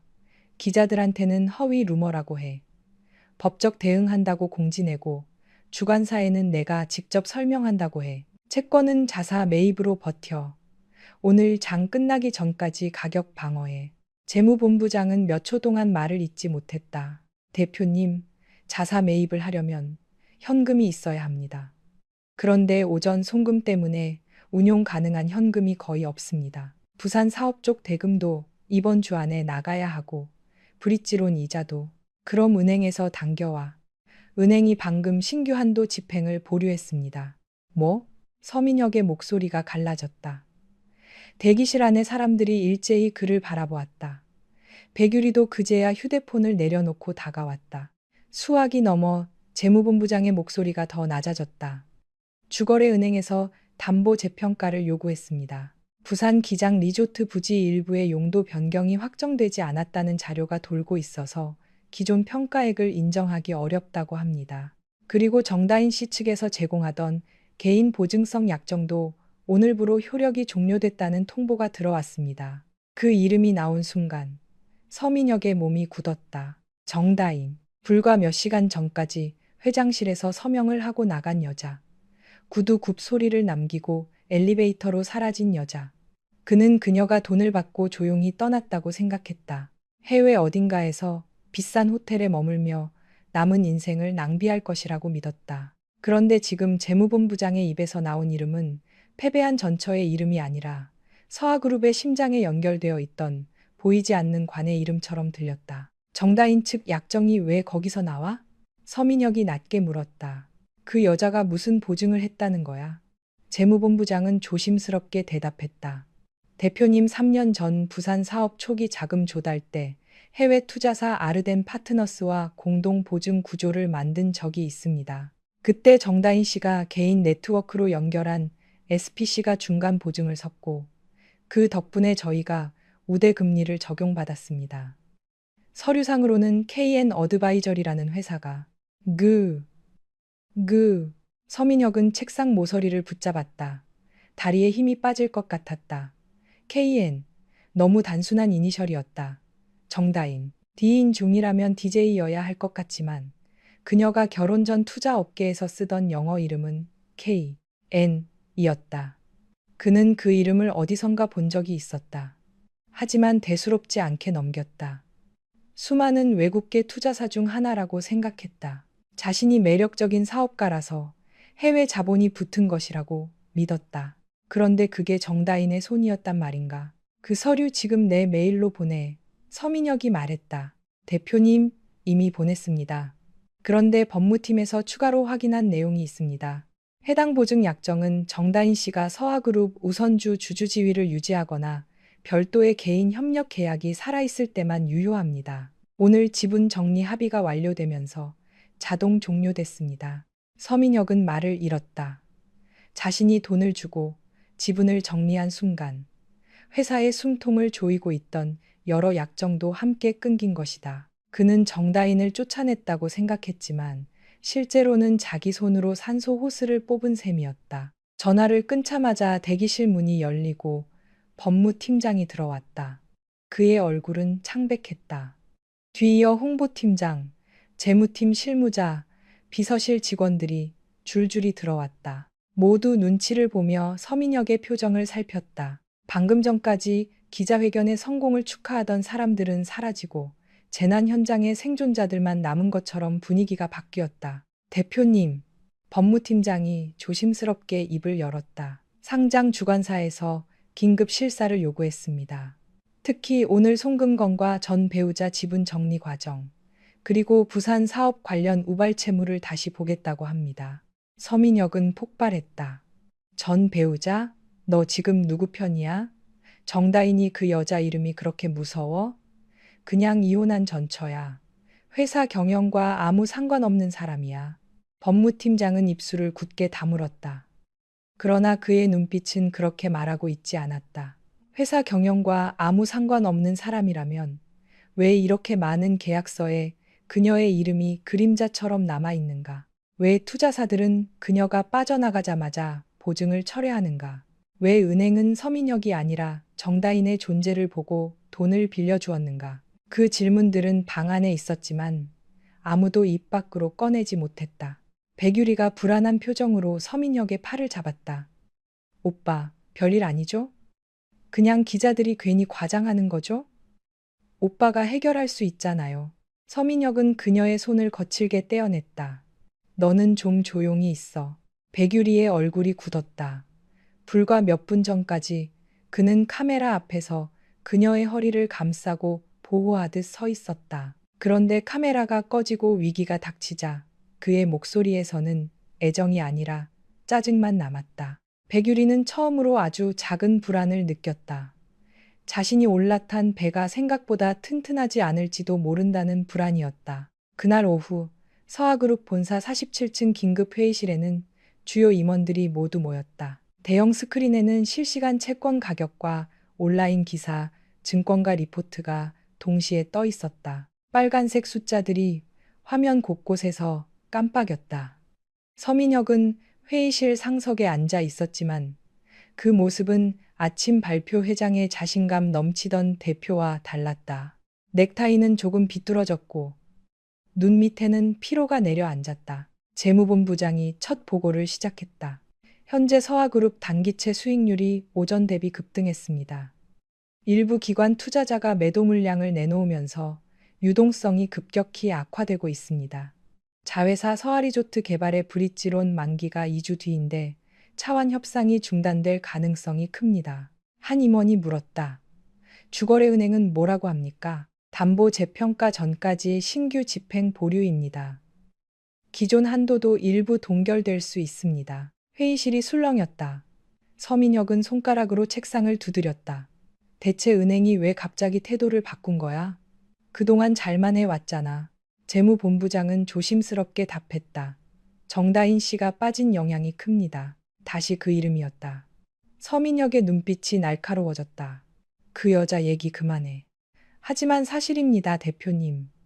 이번에는 리스크관리팀장이 입을 열었다. 서하그룹의 최근 3년간 주요 차입 구조를 다시 확인해 보니 여러 계약의 신용보강 장치가 정다인 씨와 연결된 외부 법인에 의존하고 있었습니다. 겉으로는 독립된 컨설팅 회사나 투자 자문사처럼 보였지만 실질적으로는 정다인 씨가 설계한 네트워크였습니다. 서민혁은 믿고 싶지 않았다. 그는 화를 내고 싶었다. 그러나 화면에 뜬 계약 구조도를 보는 순간 말문이 막혔다. KN 어드바이저리, 한강인베스트먼트, 루체 캐피털 코리아, 스위스 소재 아르덴 파트너스. 서로 다른 이름의 법인들이 복잡하게 얽혀 있었지만 핵심 연결점에는 언제나 정다인의 흔적이 있었다. 그녀는 단 한 번도 회사 직함을 요구하지 않았다. 회의실에 들어오게 해달라고 하지도 않았다. 그런데도 회사의 가장 중요한 곳곳에 그녀가 있었다. 이게 말이 돼? 서민혁이 중얼거렸다. 그 여자가 집에서 꽃꽂이나 하던 사람이야. 어떻게? 그 말에 회의실 공기가 묘하게 식었다. 몇몇 오래된 임원들은 서로 눈을 피했다. 사실 그들 중 일부는 알고 있었다. 정다인이 단순한 며느리가 아니라는 것을. 그녀가 검토한 계약서는 실수가 적었고 그녀가 조용히 소개한 사람들은 항상 결정적인 순간 자금을 가져왔다. 다만 모두가 모른 척했을 뿐이다. 서민혁이 그것을 인정하지 않았기 때문에 그들도 굳이 말하지 않았다. 권력자가 듣고 싶어 하지 않는 진실은 조직 안에서 가장 먼저 사라진다. 리스크 관리팀장이 말을 이었다. 더 큰 문제는 오늘 정다인 씨가 지분을 정리하면서 우선주 상환 청구권을 완전히 행사했다는 점입니다. 회계상으로는 일회성 비용 처리와 자본 유출이 동시에 반영됩니다. 상장 심사에서 부정적으로 볼 수밖에 없습니다. 법무팀장도 덧붙였다. 이혼 합의서에 비밀 유지 조항이 있긴 하지만 회사 자금 흐름과 공시 관련 사안은 별개입니다. 금융당국이 요청하면 자료 제출을 거부하기 어렵습니다. 서민혁은 주먹을 꽉 쥐었다. 그럼 지금 해결책은? 아무도 바로 대답하지 못했다. 침묵이 길어졌다. 그 침묵은 어떤 보고보다 더 끔찍했다. 평소라면 임원들이 경쟁하듯 해결책을 내놓았을 것이다. 하지만 지금은 모두 알고 있었다. 문제는 단순한 루머가 아니었다. 서하그룹의 숫자 자체가 부풀려져 있었고 그 부풀린 공기를 넣어주던 사람이 떠났다. 풍선은 이미 바늘에 찔렸다. 손으로 막아도 터지는 시간을 조금 늦출 수 있을 뿐이었다. 결국 재무본부장이 어렵게 말했다. 단기적으로는 최소 2억 원 이상의 유동성 확보가 필요합니다. 채권 가격 방어, 브릿지론 이자, 협력사 대금, 상장 주관사 신뢰회복 자금까지 합치면 그 정도는 있어야 합니다. 이 영억? 서민혁은 허탈하게 웃었다. 오늘 오전에 800억을 내보냈는데 또 이 영억을 구하라고? 그 순간 그는 처음으로 정다인이 요구한 금액의 진짜 의미를 깨달았다. 그녀는 단지 자기 몫을 받아간 것이 아니었다. 서하그룹이 버틸 수 있는 한계선을 정확히 계산해 무너지지는 않지만 움직일 수 없게 만드는 금액을 뽑아간 것이다. 당장 쓰러지면 시장은 원인을 외부 충격으로 볼 수도 있다. 하지만 조금씩 갈라지며 모든 내부 부실이 드러나면 책임은 온전히 서민혁에게 돌아간다. 정다희는 그것까지 계산했다. 백유리 쪽 투자자는? 한 임원이 조심스럽게 물었다. 오늘 발표에서 백유리 씨의 가족 쪽 해외 자금이 들어올 가능성을 언급하셨는데 서민혁은 그 말에 정신이 번쩍 들었다.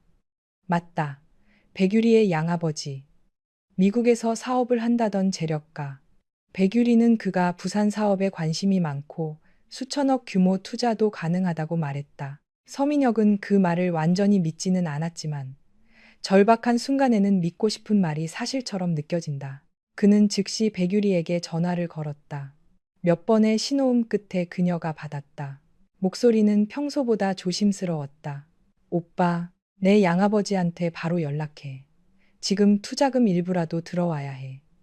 약속했던 돈, 적어도 계약금 1억은 오늘 안에 보내라고 해. 백유리는 침묵했다. 유리야, 듣고 있어? 듣고 있어요. 그런데 아빠가 지금 미국 시간이 새벽이라. 새벽이든 뭐든 깨워. 회사가 급해. 네가 오늘 기자들 앞에서 말했잖아. 관심 있다고, 곧 투자한다고. 오빠, 그게 아빠도 절차가 필요하대요. 자금이 큰 돈이라 바로 움직이기는 어렵다고. 서민혁의 눈빛이 사나워졌다. 어렵다고? 지금까지는 곧 된다고 했잖아. 너 나한테 거짓말한 거야? 아니에요. 백유리의 목소리가 높아졌다. 진짜예요. 아빠가 돈이 없는 게 아니라 그냥 시간이 필요한 거예요. 회의실의 모든 임원이 그 통화를 듣고 있었다. 서민혁은 자존심이 상했지만 전화를 끊을 수 없었다. 지금은 백유리의 체면보다 돈이 중요했다. 오늘 안에 연결해. 그는 낮게 말했다. 안 되면 네가 직접 찾아가든 영상 통화를 하든 무조건 확인시켜. 전화를 끊은 뒤 회의실에는 더 무거운 침묵이 내려앉았다. 서민혁은 임원들을 향해 말했다. 백유리 쪽 자금은 들어올 거야. 그 전까지 루머 대응하고 은행 설득하고 기자들 막아. 그리고 정다인 쪽 움직임 파악해. 그 여자가 어디로 갔는지, 누구랑 있는지 당장 알아내. 법무팀장이 조심스럽게 말했다. 개인 위치 추적은 문제가 될 수 있습니다. 문제. 서민혁이 비웃었다. 내 회사가 무너지게 생겼는데 법 타령이야. 알아서 합법적으로 해. 흥신소를 쓰든 출입국 기록을 확인하든 방법을 찾아. 회의는 혼란 속에 끝났다. 임원들이 하나둘 빠져나간 뒤 서민혁은 혼자 회의실에 남았다. 대형 스크린에는 여전히 빨간 숫자들이 깜빡이고 있었다. 그는 한동안 그 숫자들을 바라보다가 갑자기 의자를 걷어찼다. 의자가 바닥에 쓰러지며 큰 소리를 냈다. 정다인. 그 이름이 그의 입에서 처음으로 두려움과 함께 흘러나왔다. 한편 정다인은 이미 한국 상공을 벗어나 있었다. 취리 희행 비행기의 1등석은 조용했다. 대부분의 승객은 잠들었고 창밖으로는 구름이 끝없이 펼쳐져 있었다. 그녀는 노트북을 열어 위성 인터넷으로 실시간 보고를 받고 있었다. 한도윤이 보낸 메시지가 화면에 떠 있었다. 서하그룹 긴급회의 종료. 유동성 부족 최소 2영억 추정. 백유리 쪽 자금 확인 시도 중. 시장 반응 예상보다 빠름. 정다인은 천천히 답장을 입력했다. 백유리 쪽은 아직 건드리지 마. 그들이 먼저 거짓말을 키우게도 곧 답장이 왔다. 알겠어. 그런데 서민혁이 내 위치를 찾으려고 움직일 가능성이 있어. 정다인은 창밖을 바라보았다. 구름 위의 하늘은 놀라울 만큼 고요했다. 아래에서는 누군가 무너지는 건물 안에서 소리를 지르고 있겠지만 이곳에서는 아무 소리도 들리지 않았다. 그녀는 다시 입력했다. 찾게도 찾는 동안 더 많은 걸 잃을 테니까. 잠시 뒤 승무원이 다가와 조용히 물었다. 식사를 준비해 드릴까요? 정다인은 미소를 지었다. 가볍게 부탁드려요. 그녀는 노트북을 잠시 닫았다. 몸이 피곤하지 않다면 거짓말이었다. 지난 며칠 동안 거의 잠을 자지 못했다. 이혼 협상, 자금 이동, 계약 종료, 언론 제보, 출국 준비까지 모든 것이 빈틈없이 맞물려야 했다. 조금만 어긋나도 그녀가 위험해질 수 있었다. 그러나 지금 그녀의 마음은 오히려 맑았다. 두려움보다 확신이 컸다. 그녀는 서민혁을 무너뜨리고 싶어서만 이 판을 짠 것이 아니었다. 물론 분노는 있었다. 모욕당한 세월, 지워진 공로, 빼앗긴 이름, 시어머니의 독한 말, 백유리의 뻔뻔한 웃음. 그 모든 것이 가슴속에 쌓여 있었다. 하지만 복수만으로는 이렇게 정교한 계획을 세울 수 없다. 복수는 사람을 급하게 만들지만 정다인은 급하지 않았다. 그녀가 진짜 원한 것은 회복이었다. 자신이 만든 것을 자신이 다시 가져오는 것. 무능한 사람이 망친 구조를 제대로 고쳐놓는 것. 그리고 세상에 보여주는 것. 조용히 산다고 해서 아무것도 모르는 것이 아니며 참고 있다고 해서 약한 것이 아니라는 것을. 서울에서는 그날 저녁부터 기사가 쏟아졌다. 처음에는 가십 기사였다. 서하그룹 대표의 이혼과 새 연인, 임신, 재벌가 혼외관계 논란. 댓글은 뜨거웠다. 누군가는 백유리를 욕했고, 누군가는 정다인을 동정했고, 누군가는 재벌가의 흔한 이야기라며 냉소했다. 그러나 밤이 깊어지면서 기사 분위기가 바뀌었다. 경제지들이 움직이기 시작했다. 부산 기장 리조트 사업의 환경 심사 지연 가능성, 서하그룹 단기채 금리 급등, 상장 일정 불확실성, 대규모 현금 유출 의혹, 대중의 관심은 불륜에서 돈으로 이동했다. 사람들은 사랑보다 돈의 붕괴를 더 빠르게 이해한다. 서하그룹 본사에는 밤새 불이 꺼지지 않았다. 재무팀 직원들은 커피를 들이켜며 은행과 통화했고, 홍보팀은 기사 삭제 요청과 반박 자료 배포에 매달렸다. 법무팀은 내부 문서 유출 경로를 찾느라 정신이 없었다. 그러나 모든 대응은 한 박자씩 늦었다.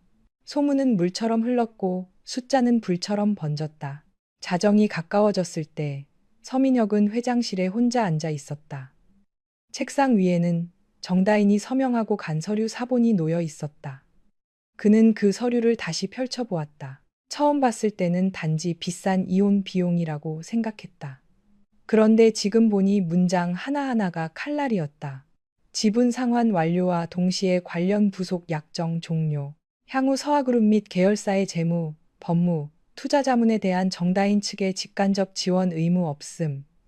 기존 개인 보증성 협력 관계는 본 합의의 효력 발생과 동시에 해소됨. 그는 그 문장들을 왜 읽지 않았을까? 아니, 읽었어도 이해하지 못했을 것이다.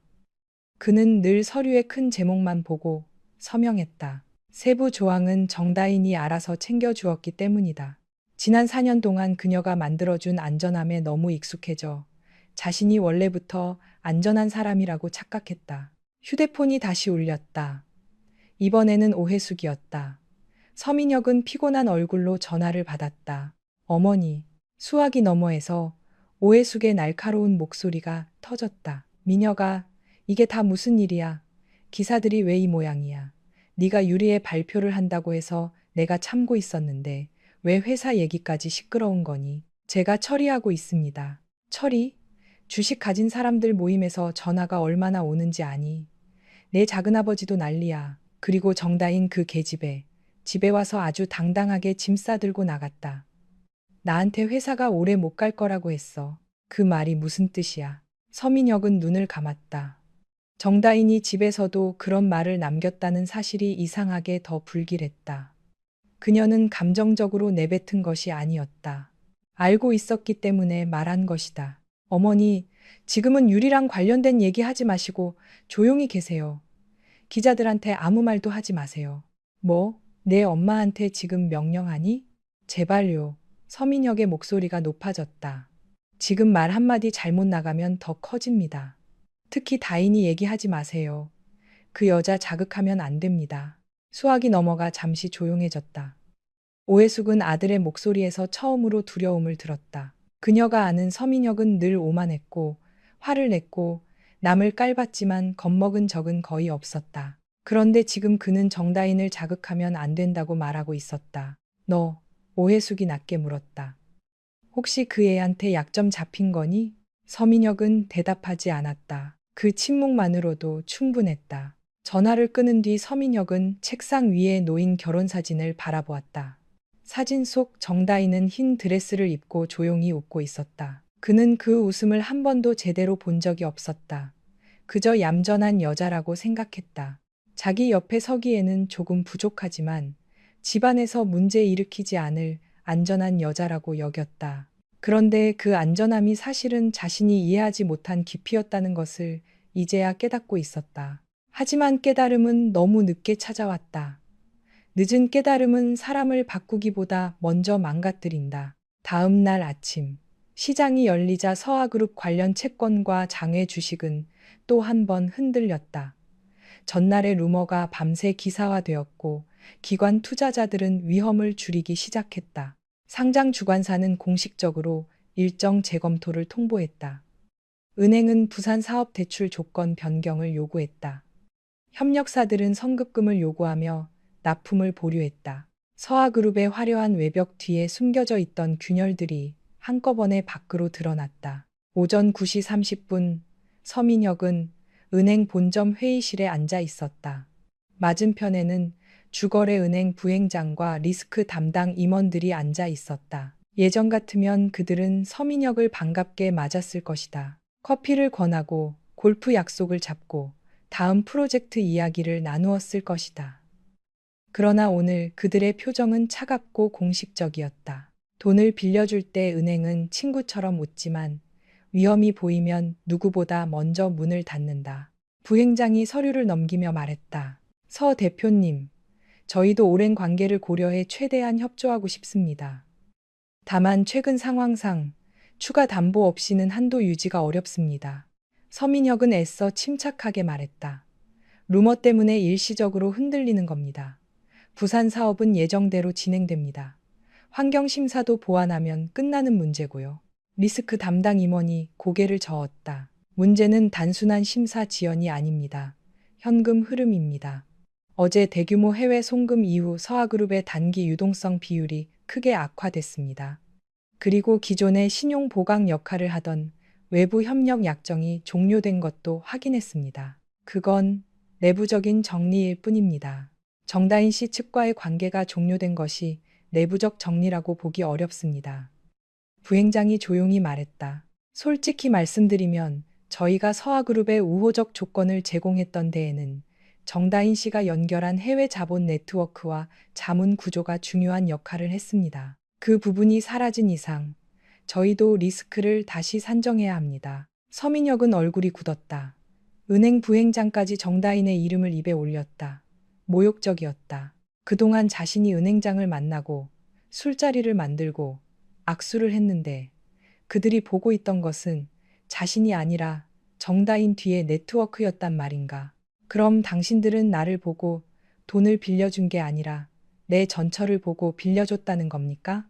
부행장은 잠시 침묵하다가 대답했다. 기업 금융은 사람 하나만 보고 결정하지 않습니다. 구조를 봅니다. 그리고 그 구조에서 정다인 씨의 역할이 컸던 것은 사실입니다. 그 말은 정중했지만 내용은 잔인했다. 서민혁은 자리에서 일어나고 싶었다. 그러나 일어나면 패배를 인정하는 것 같아 움직이지 못했다. 그는 이를 악물고 말했다. 필요한 담보 목록 보내십시오. 준비하겠습니다. 은행 회의를 마치고 나오는 길, 서민혁의 얼굴은 완전히 굳어 있었다. 차 안에서 그는 백유리에게 다시 전화를 걸었다. 이번에는 그녀가 받지 않았다. 3번, 4번, 5번. 계속 연결되지 않았다. 그는 분노로 휴대폰을 쥔 손에 힘을 주었다. 받아, 백유리. 지금 장난해? 그때 운전석 옆에 앉은 비서가 조심스럽게 말했다. 대표님, 백유리 씨 관련해서 확인된 게 있습니다. 뭔데? 비서는 태블릿을 건넸다. 화면에는 몇 장의 사진과 문서가 떠 있었다. 백유리가 말하던 미국 사업가 양아버지라는 남자. 그는 실제로 미국에 거주하는 재력가가 아니었다. 과거 몇몇 홍보 영상에 출연한 적 있는 무명 배우였고, 최근에는 고급 투자 사기 사건 주변 인물로 이름이 오르내린 사람이었다. 백유리와 찍은 사진들도 대부분 대여 사무실이나 호텔 라운지에서 촬영된 것이었다. 서민혁은 화면을 뚫어지게 바라보았다. 손끝이 차가워졌다. 확실해? 더 확인 중이지만 현재로서는 백유리 씨가 말한 해외 투자 자금은 실체가 없을 가능성이 큽니다. 그 순간 서민혁의 안에서 무언가 끊어졌다. 정다인은 떠났고, 은행은 등을 돌렸고, 시장은 흔들리고, 백유리의 자금은 거짓일지도 모른다. 그는 자신이 붙잡고 있던 모든 줄이 사실은 썩은 밧줄이었다는 것을 깨닫기 시작했다. 그리고 그 모든 줄을 진짜처럼 보이게 만들었던 사람은 바로 정다인이었다. 차창 밖으로 서울의 빌딩들이 빠르게 지나갔다. 어제까지만 해도 그 빌딩들은 그의 성공을 증명하는 배경처럼 보였다. 오늘은 모두 차갑고 무심한 심판자처럼 보였다. 서민혁은 처음으로 정다인에게 전화를 걸고 싶다는 생각을 했다. 아니, 걸어야 한다고 느꼈다. 하지만 번호를 누르려는 순간 깨달았다. 그녀가 쓰던 번호는 이미 해지되어 있었다. 그녀는 자신이 돌아갈 길뿐 아니라 그가 따라올 길까지 끊어놓았다. 그 시각 취리히 공항에 도착한 정다인은 입국장을 빠져나오고 있었다. 회색 코트를 입은 한도윤이 멀리서 그녀를 기다리고 있었다. 그는 그녀를 보자 천천히 걸어와 가볍게 포옹했다. 오래된 동료 사이에 짧고 단정한 인사였다. 무사히 도착했네. 서울은 예상대로 무너지는 중이야. 다만 서민혁이 생각보다 빨리 백유리 쪽 거짓말을 확인하기 시작했어. 정다인은 놀라지 않았다. 그럼 이제 다음 단계로 가야겠네. 한도윤은 그녀의 캐리어를 받아들었다. 바로 회의실로 갈래? 아니면 조금 쉴래? 정다인은 공항 유리창 너머로 보이는 스위스의 겨울 하늘을 바라보았다. 서울과는 다른 차가움이었다. 이곳의 공기는 건조했지만 날카롭지 않았고 사람들의 발걸음은 바빴지만 서로를 밀어내지 않았다. 그녀는 잠시 눈을 감았다가 다시 떴다. 쉴 시간은 나중에 그녀가 말했다. 서아그룹이 아직 완전히 무너진 건 아니잖아. 한도윤은 그녀를 바라보며 희미하게 웃었다. 역시 정다인답네. 정다인은 공항 출구를 향해 걸었다. 자동문이 열리자 차가운 공기가 밀려 들어왔다. 그녀는 그 공기를 깊게 들이마셨다. 서울에서의 결혼은 끝났지만 그녀의 싸움은 이제 시작이었다.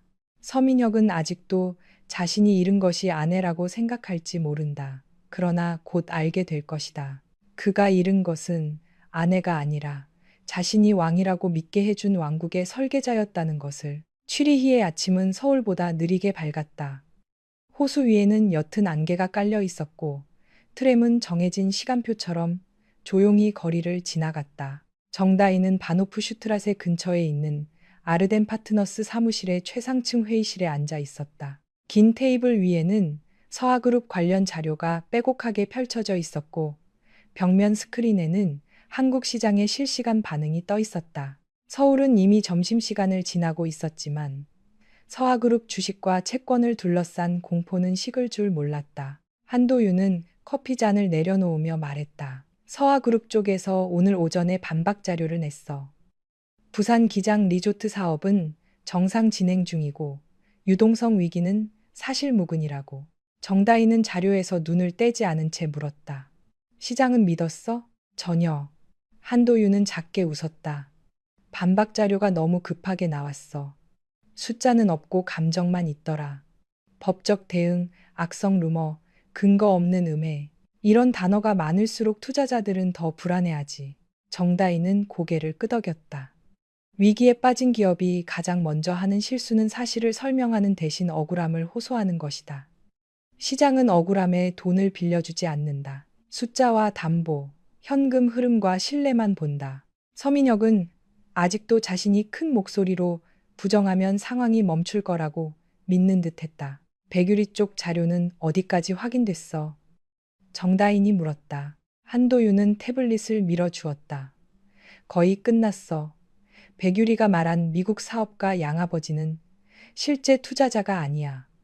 이름은 조태건. 과거 케이블 드라마 단역 배우였고 몇 년 전부터 투자 설명회나 고급 사교 모임에서 해외 자본가 역할을 해주는 브로커 비슷한 일을 했어. 백유리와는 1년 전 강남의 한 멤버십 라운지에서 만났고 이후 몇 차례 영상통화에 등장해서 서민혁을 속였어. 정다희는 태블릿 화면을 넘겼다. 사진 속 조태건은 고급 양복을 입고 있었지만 눈빛은 어딘가 불안했다. 배경은 뉴욕 사무실처럼 꾸며져 있었지만 정다희는 단번에 그것이 서울 강남의 대여 스튜디오라는 것을 알아보았다. 너무 완벽하게 꾸민 가짜는 오히려 진짜보다 어색한 법이다. 임신은? 그녀가 조용히 물었다. 한도윤의 표정이 조금 굳었다. 그 부분이 더 복잡해. 임신 자체는 맞는 것 같아. 다만 아이의 친부가 서민혁인지 확실하지 않아. 백유리가 서민혁과 관계를 시작하기 전후로 다른 남자와도 만나고 있었어. 산부인과 기록은 직접 확인할 수 없지만 주변 증언과 일정표를 보면 의심할 여지가 많아. 정다희는 잠시 침묵했다. 아이는 죄가 없었다. 어른들의 욕망과 거짓말 사이에서 아직 태어나지도 않은 생명을 도구로 쓰는 일은 그녀가 가장 경멸하는 방식이었다. 백유리는 아이를 방패로 삼았고 서민혁은 아이를 자신의 배신을 정당화하는 깃발로 삼았다. 오해숙은 그 아이를 집안의 대를 잇는 증거로 여겼다. 누구도 아이 자체를 진심으로 바라보지 않았다. 친부 문제는 아직 공개하지 마, 정다인이 말했다. 아이를 이용해서 여론전을 만들고 싶지 않아. 한도윤은 그녀를 바라보았다. 서민혁을 무너뜨리기엔 가장 강한 카드일 수도 있어. 그래서 더 조심해야 해. 정다인의 목소리는 단호했다. 나는 서민혁과 백유리를 벌주고 싶은 거지. 태어나지도 않은 아이를 세상 구경거리로 만들고 싶은 게 아니야. 지금은 투자 사기 구조와 허위 자금 약속만 공개해. 한도윤은 고개를 끄덕였다. 알겠어. 내 방식대로 가자. 정다인은 다시 화면을 보았다. 서울의 기사 제목들이 빠르게 바뀌고 있었다. 서하그룹 상장 일정 재검토 가능성. 부산 기장 리조트 환경 리스크 논란. 서민혁 대표 전처와 거액 지분 정리 뒤 유동성 의혹. 아직 백유리의 거짓말은 나오지 않았다. 정다희는 정확한 타이밍을 기다리고 있었다. 사람들은 한 번에 너무 많은 진실을 들으면 혼란스러워한다. 진실도 순서가 있어야 한다. 먼저 회사의 허약함을 드러내고 그 다음 그것을 지탱한다고 주장한 가짜 자본을 무너뜨린다. 그러면 서민혁은 사업에서도 사생활에서도 동시에 신뢰를 잃게 된다. 그 시각 서울 청담동 저택은 전쟁터처럼 어수선했다. 오해숙은 거실 중앙에 앉아 휴대폰을 붙잡고 있었다.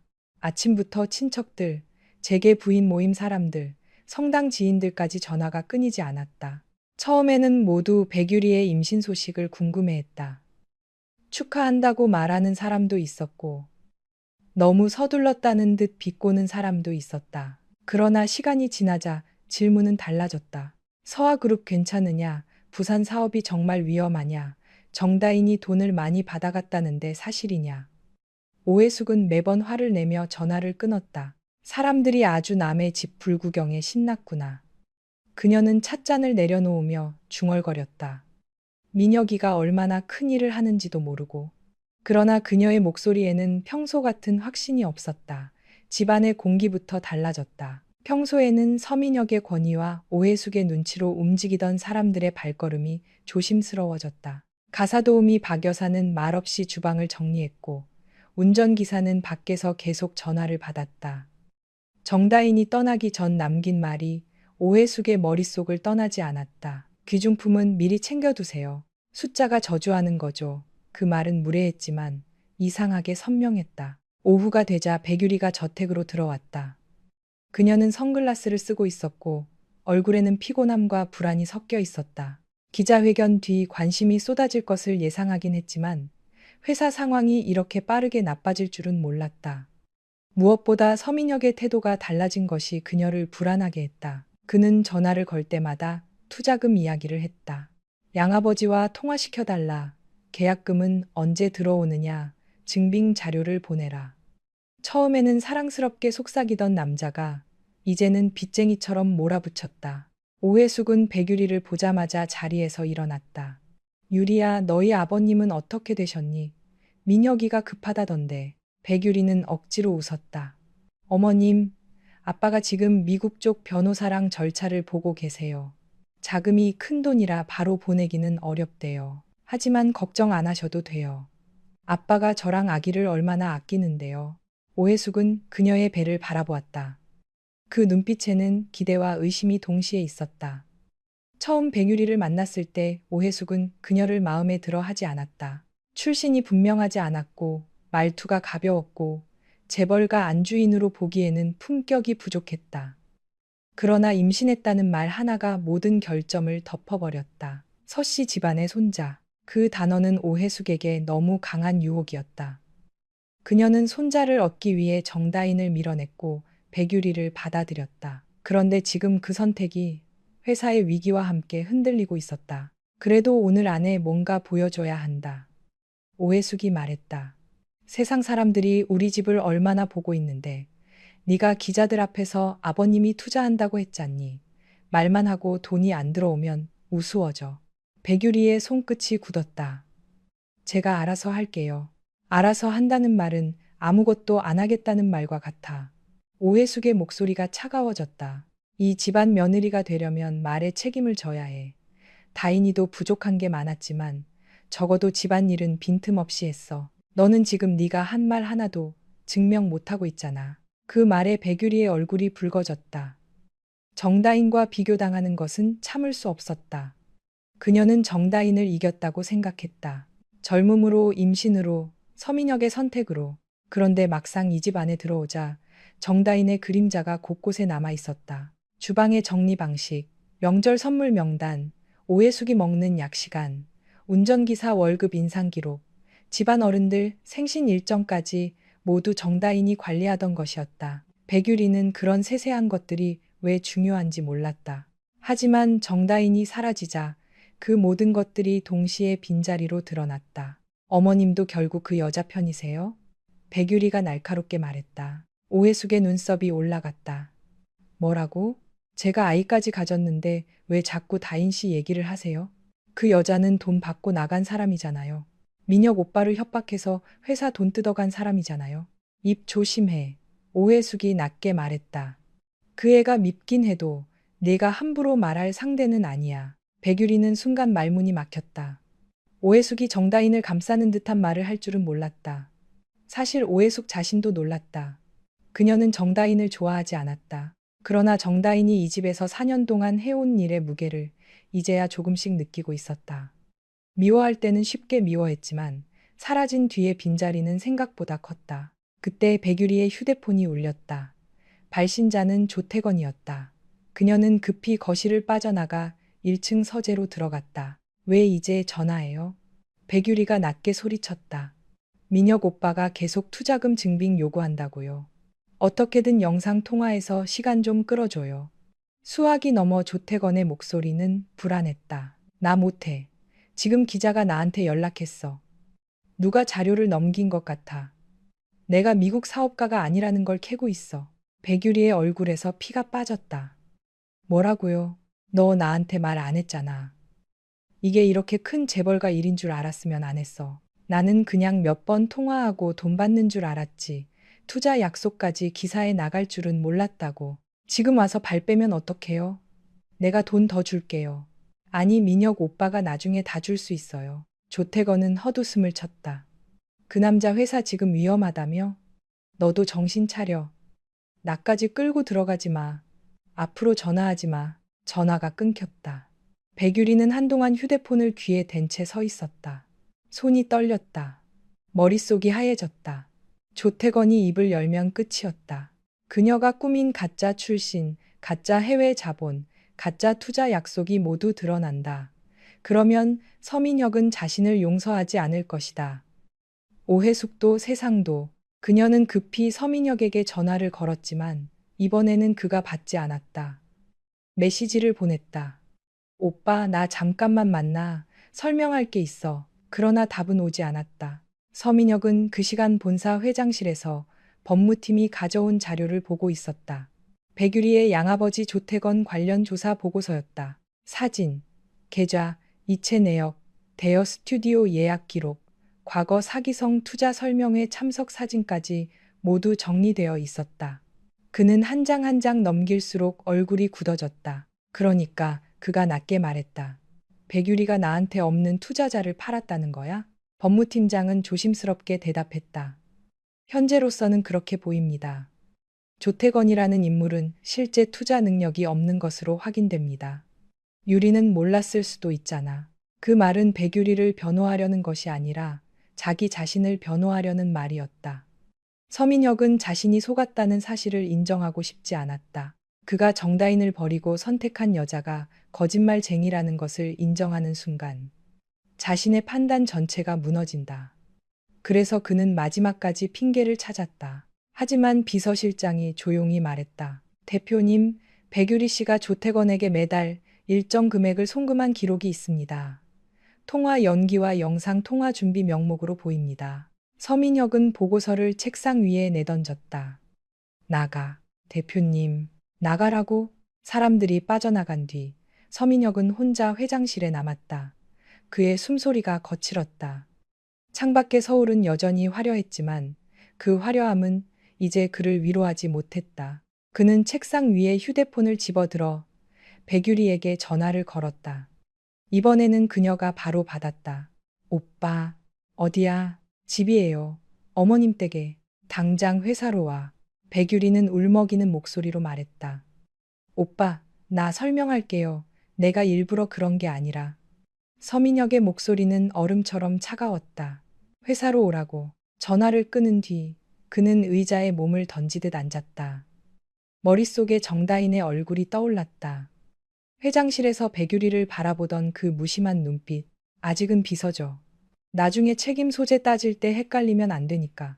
그녀는 이미 알고 있었던 것이다. 백유리가 어떤 사람인지, 조태건이 가짜라는 것까지.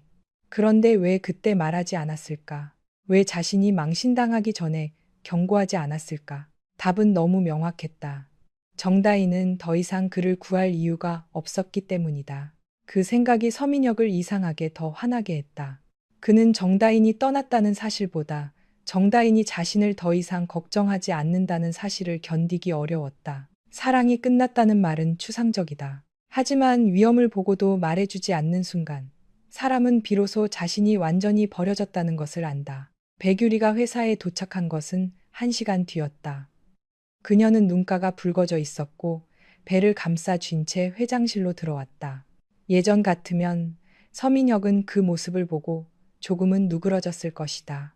그러나 오늘 그의 눈에는 그 모든 행동이 연기처럼 보였다. 오빠. 서민혁은 보고서를 그녀 앞에 던졌다. 종이들이 바닥에 흩어졌다. 백유리는 그중 한 장을 보고 그대로 굳었다. 조태건의 사진이었다. 설명에 서민혁이 말했다. 백유리는 입술을 떨었다. 처음에는 진짜 도와주겠다고 했어요. 조태건 씨가 자기가 해외 투자자들과 연결돼 있다고 했고 저도 믿었어요. 오빠가 큰 사업을 한다니까 도움될 수 있을 것 같아서. 거짓말하지 마. 서민혁의 목소리가 낮아졌다. 내가 돈 보낸 기록까지 다 봤어. 영상통화 연기비, 투자자 역할비. 이게 뭐야?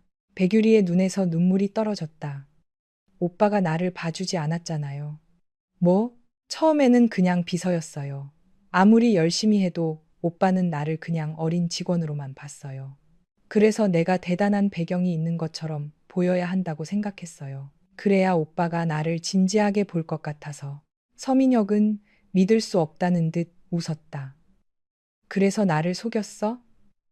회사를 속이고 기자들 앞에서 가짜 투자자를 팔았어? 백유리는 울면서 그의 팔을 잡으려 했다. 하지만 오빠, 내가 오빠 사랑한 건 진짜예요. 우리 아이도 있잖아요. 나도 이렇게 커질 줄 몰랐어요. 그냥 조금만 포장하려고 했던 거예요. 포장? 서민혁은 그녀의 손을 뿌리쳤다. 너 때문에 내가 시장에서 웃음거리가 되게 생겼어. 그 말에 백유리의 얼굴이 일그러졌다. 나 때문만이에요. 오빠가 원했잖아요. 젊고, 배경 있고, 아이 가진 여자. 오빠가 그런 여자를 원했으니까 내가 그렇게 보이려고 한 거잖아요. 정다인 씨는 조용하고 재미없다고, 옆에 세우기 창피하다고 말한 사람 오빠잖아요. 서민혁은 순간 할 말을 잃었다. 백유리의 말은 뻔뻔했지만 완전히 틀리지는 않았다. 그녀는 그의 욕망이 만든 거울이었다. 그가 보고 싶어 한 모습으로 자신을 꾸몄고 그는 그 거울 속 허상을 사랑했다. 정다인을 버린 것은 백유리 때문만이 아니었다. 자신의 허영심 때문이었다. 그러나 사람은 자기 책임을 정면으로 보는 대신 더 약한 상대에게 화를 낸다. 서민혁도 그랬다. 나가, 그가 말했다. 백유리는 눈을 크게 떴다. 오빠, 당분간 내 앞에 나타나지 마. 기자들한테도 아무 말 하지 말고 어머니 집에도 가지 마. 내가 부를 때까지 조용히 있어. 그럼 나는요, 우리 아이는요. 서민혁은 그녀의 배를 보았다. 예전 같으면 그 배가 자신의 선택을 정당화해주는 증거처럼 보였다. 지금은 부담과 의심, 실패의 상징처럼 보였다. 그는 그 생각을 입 밖에 내지는 않았지만 눈빛은 이미 변해 있었다. 백유리는 그것을 알아차렸다. 그녀의 얼굴에 공포가 떠올랐다. 오빠, 설마 나까지 버리려는 거예요? 서민혁은 대답하지 않았다.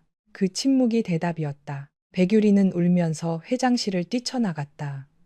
복도 직원들이 고개를 숙이며 그녀를 피했다. 어제만 해도 사람들은 그녀를 조심스럽게 대했다. 미래의 안주인이 될지도 모르는 여자였기 때문이다. 오늘은 달랐다. 시선들이 차가웠다. 소문은 이미 회사 안을 돌고 있었다. 가짜 투자자, 거짓 배경, 대표를 속인 비서, 권력의 냄새가 사라지면 사람들의 태도는 놀라울 만큼 빨리 바뀐다. 그날 저녁, 결국 기사가 터졌다. 백유리 씨가 언급한 해외 투자자, 실제 투자 능력 의문, 서하그룹, 부산 사업 투자 약속, 실체 없는 홍보였나. 서민혁 대표 기자회견 발언 신뢰성 논란 확산. 포털은 다시 뜨거워졌다.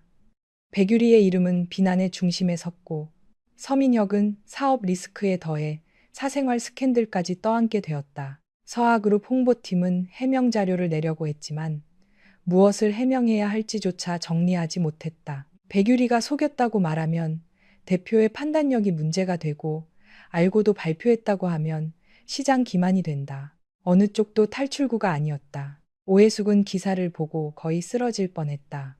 그녀는 백유리를 불러 세워 딱이라도 때리고 싶었지만 백유리는 이미 연락이 닿지 않았다. 오해숙은 분노에 떨며 서민혁에게 전화했다. 민혁아, 그 계집애 당장 정리해. 우리 집안 망신을 이렇게 시켜? 내가 뭘 했니? 근본 없는 애는 들이는 게 아니라고 했잖아. 서민혁은 피곤한 목소리로 말했다. 어머니, 지금 그 얘기할 때가 아닙니다. 그럼 언제 할 건데? 네가 정다인 내쫓고 데려온 애가 사기꾼이나 다름없는데. 정다인이라는 이름이 다시 나오자 서민혁은 신경질적으로 눈을 감았다. 다인이 얘기 그만하세요. 왜? 이제 와서 그 애가 아깝니? 오해숙의 목소리에 독이 섞였다. 그 애가 있을 때는 그렇게 무시하더니 나가고 나니까 회사도 집안도 다 흔들리잖아. 네가 뭘 놓친 건지 이제 알겠니? 어머니까지 왜 이러세요? 나도 몰랐다. 그 애가 이렇게 많은 걸 붙들고 있었는지. 하지만 너는 남편이었잖아. 너는 알았어야지. 그 말은 서민혁의 가슴을 찔렀다. 그는 분노하고 싶었지만 반박할 수 없었다.